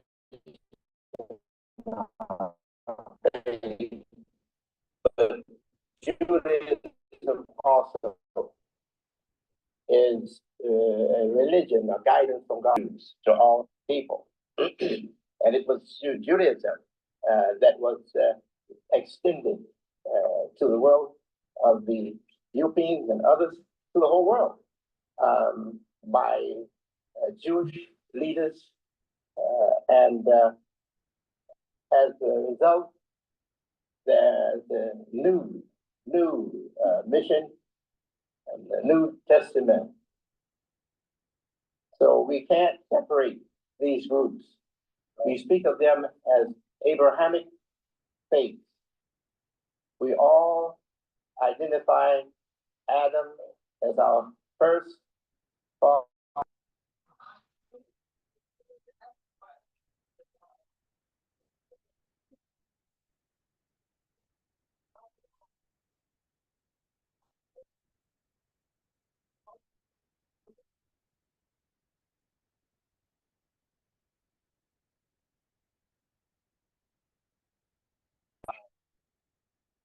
Father Abraham and Father Adam. Actually, if you understand it,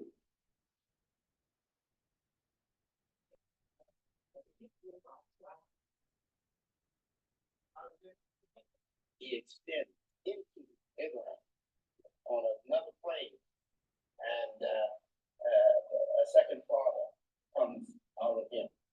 Second father.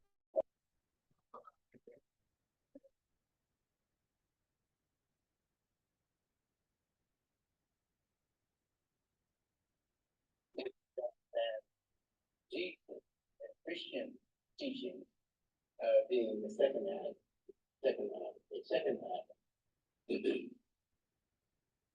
We may differ somewhat with the number.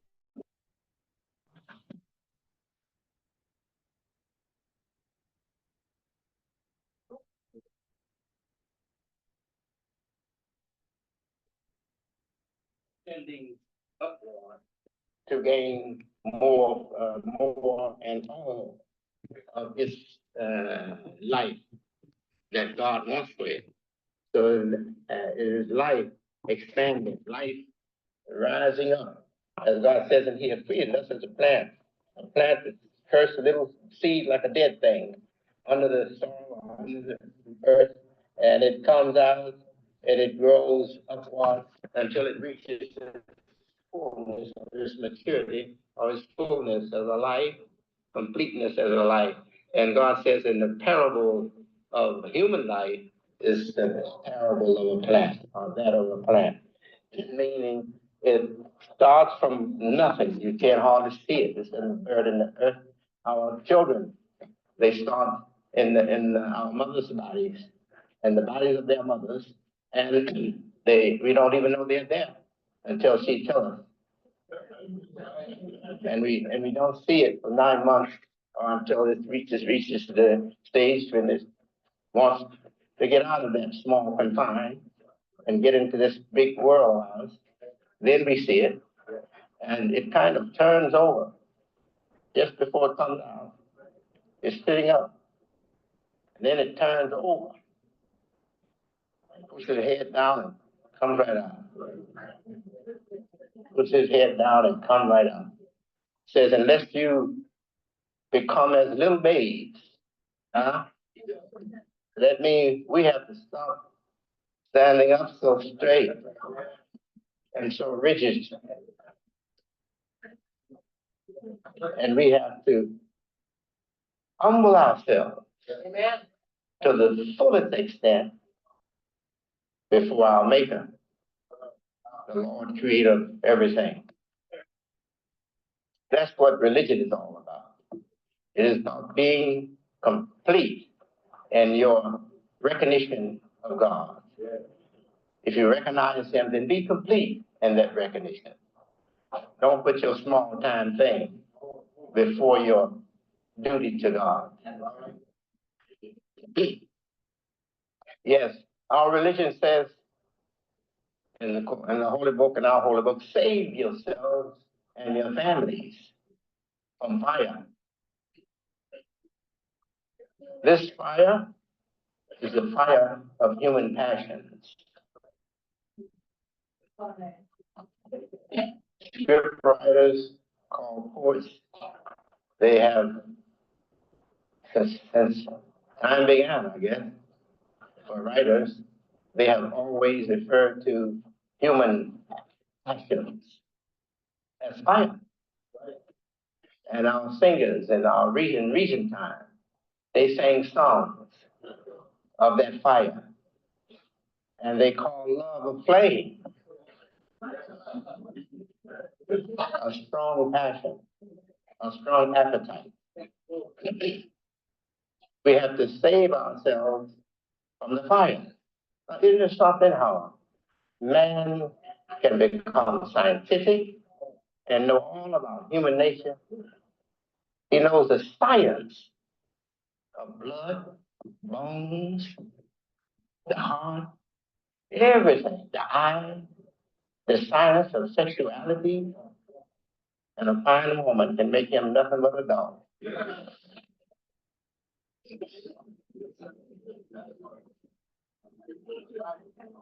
doesn't have to be a fine woman in everybody's eye. Just a fine woman in his eye. Take it down to the dog. So that tells you that we need something bigger than man to save us.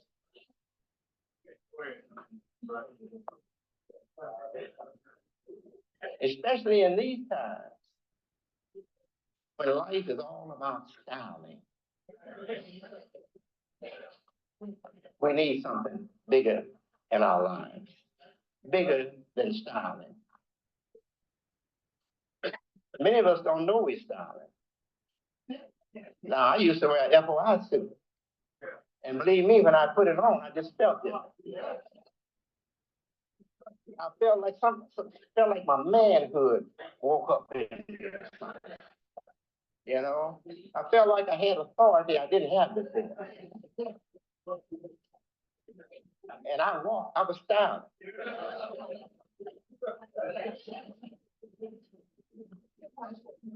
The Honorable Elijah Muhammad said that I quote him now, my job is not so much to teach you religion, but to put you in a dress, a decent dress. See, God came to dress us up. Yes, that's what the Honorable Elijah Muhammad said. And really, if you understand dress, when you are born from mama, no clothes have been put on you.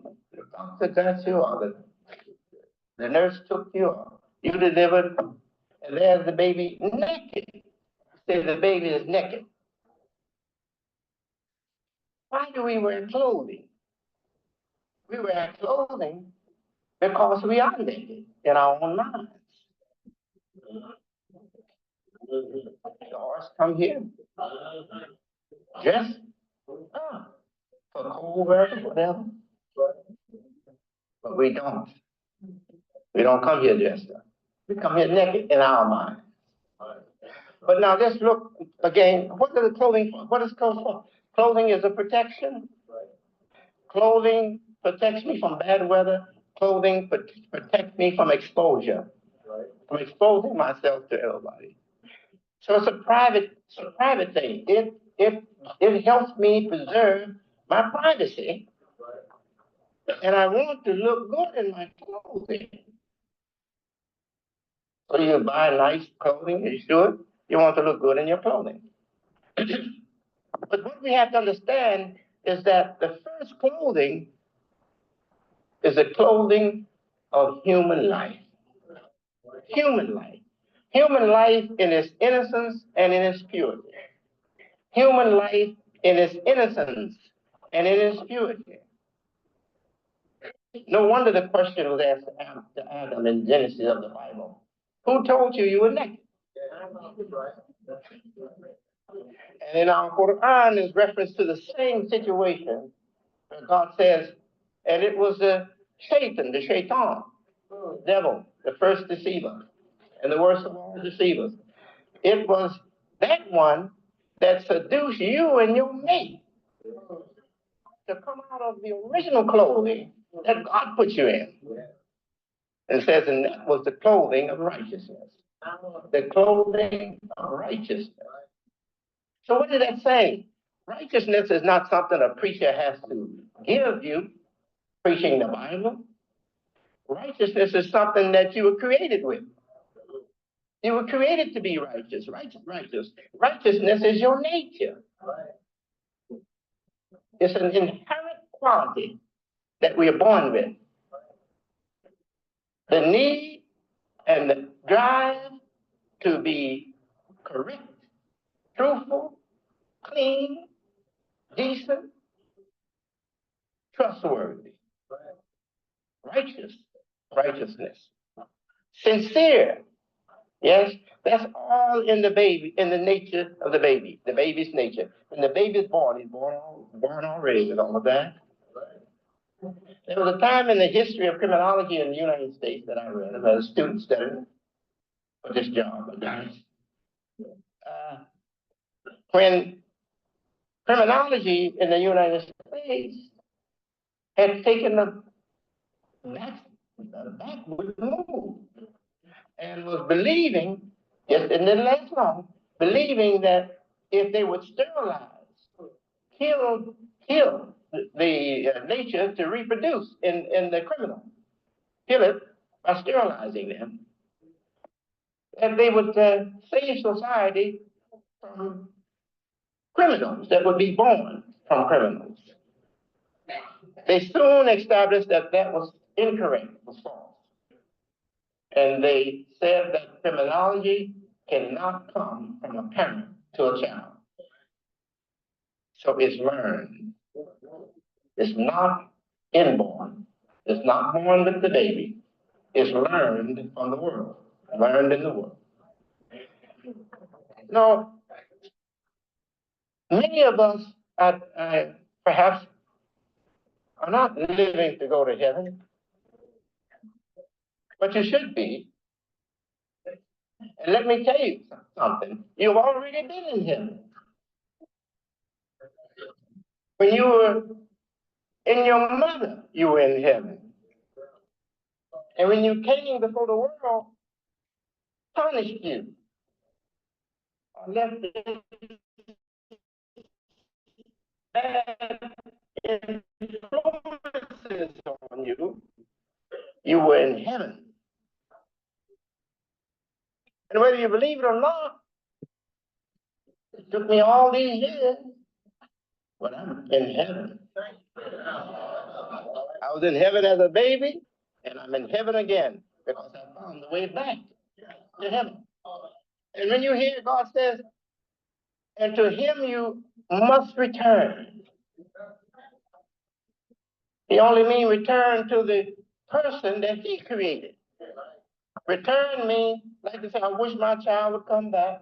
You're talking about one who left the church, one who left the mosque, the temple, or whatever. And it hurts you that they're gone and they're leaving that lifestyle that you love them in, make you feel as though you lost them. You say, I just pray God all the time that my child will come back to me. So you mean come back to that life that made him pleasant in your eyes and made you so that you didn't have to worry so much about his well-being. Yes, you want him to return to that. So we have to get rid of a lot of mystery. Mystery wastes time. This world is too fast, going too fast for us to be held up with mysteries. Heaven, where's heaven? We know where heaven is when we understand what the meaning of heaven is. We think of the heaven sky. We look up the sky. What does that mean? Heaven is more advanced than all that I see around here. Heaven is elevated high, elevated high. Heaven is established high. High in the sense of meaning, substance, and also quality. Quality. So if you can accept this from me on this day in the city that I was born in, Some of you all want to take away my birthright. Oh, your man was from Chicago. He's a scholar. That's his home. I thought the place where a child was born is also his home.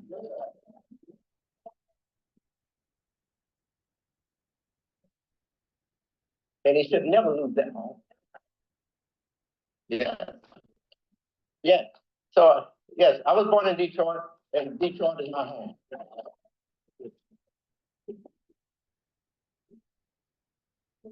And my father was redeemed in Detroit.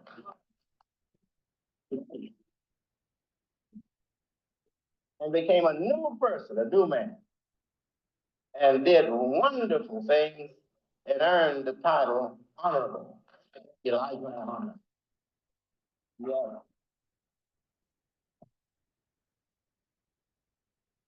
And I'm just continuing his good works. He said his main job is to put us in a dress. And he said a decent dress. Now that you have heard me comment on what is the real meaning of dress, he means put you in a decent lifestyle. Put you in an honorable, decent lifestyle. Now, some tricks of psychology begins concerning dress. Might begin for us with the sisters wearing the dress that I see a few wearing right now, the headpiece and the dress, white long dress, covering her whole body except her face. But for the brothers, it began with shine your shoes. Do not come to the temple with shoes that are not shined. And if we smell you while we're searching you, and you know we're going to be up close to you to search you, and you know you're not going to get into the meeting without being searched, if we smell you, we might send you home and tell you to take a bath. And put a crease in those pants. Respect yourself and respect this house that you're coming to. Wear your decent clothes. Now, we thought that was all about black nationalism, Nation of Islam style. But no, when you read the Quran, God says, and wear your beautiful apparel at every place and time of prayer or masjid. That's what he says in the Quran. So there's also the requirement in Islam before Mr. Farad and the Honorable Elijah Muhammad asked us to clean up ourselves and wear our beautiful dress when we come to prayer or when we come to the temple for service or for worship. What I'm saying to you is that we had a lot of help from Mr. Farad and from the Honorable Elijah Muhammad. We had a lot of help to get where we are today. A lot of help in more ways than you know.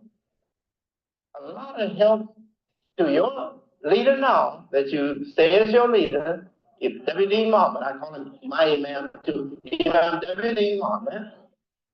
We had a lot of help to get him where he is now, and to bring him along a path of progression and progress to come into the Quran, not as an import from Saudi Arabia, or from Egypt or Pakistan or somewhere, but as a natural growth in the soul of the United States of America, made suitable for that growth by W.D. Farad and Elijah Muhammad.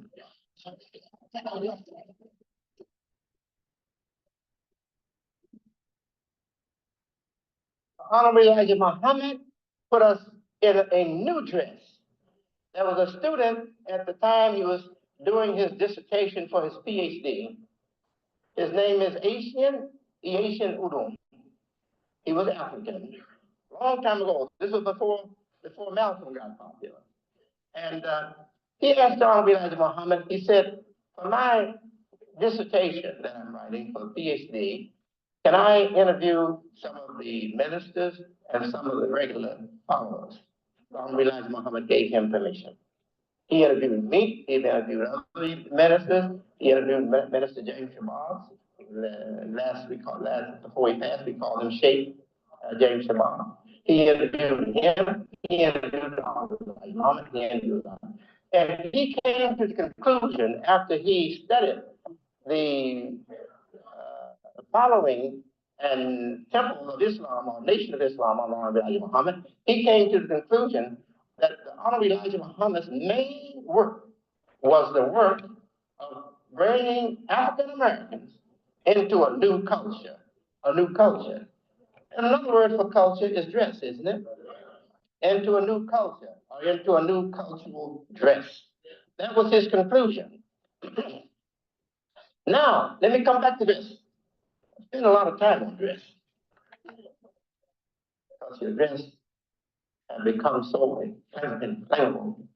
You're on fire, most of you. Most of you that I see in the streets, you're just burning all the time. Just inflamed, engulfed in flames.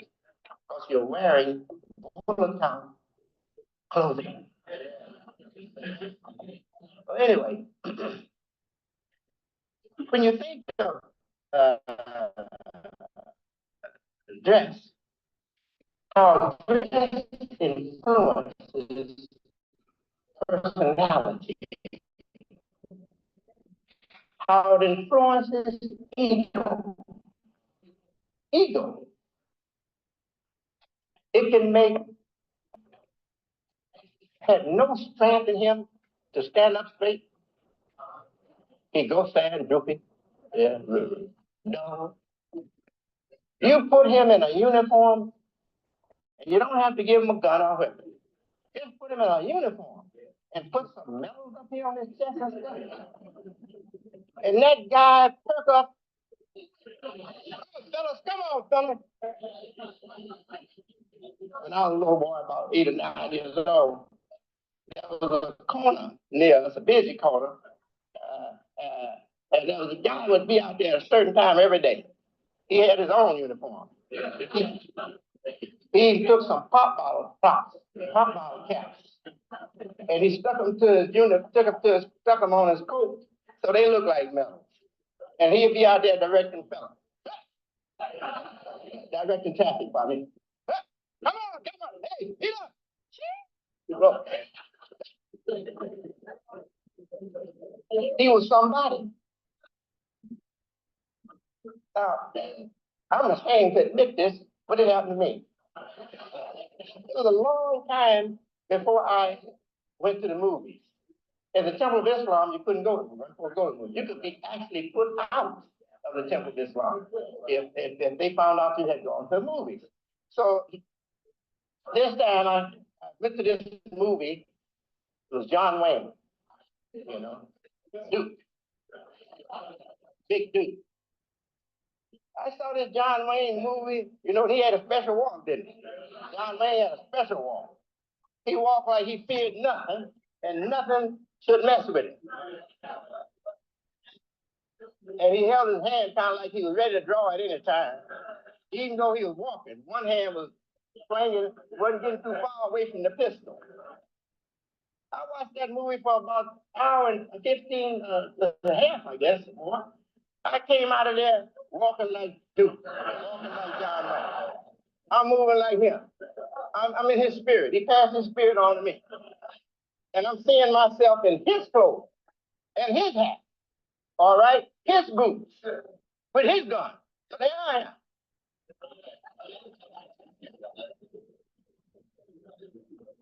I didn't take nothing about, I think it was about 2 or 3 steps like that. And it registered on my mind what that movie had done to me. And I said, let me get out of this.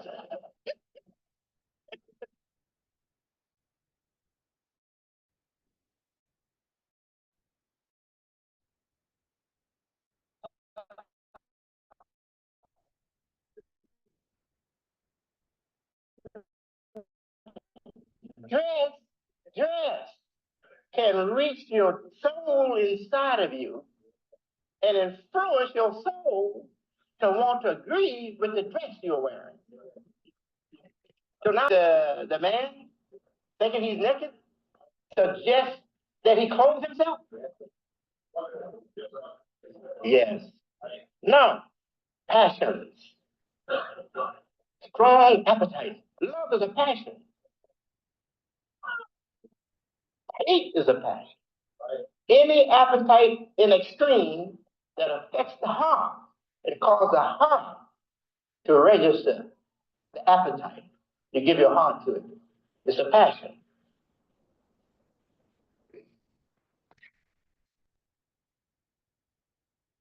Alhamdulillah, Rabbil Alameen. Thank you, everybody, for tuning in this evening.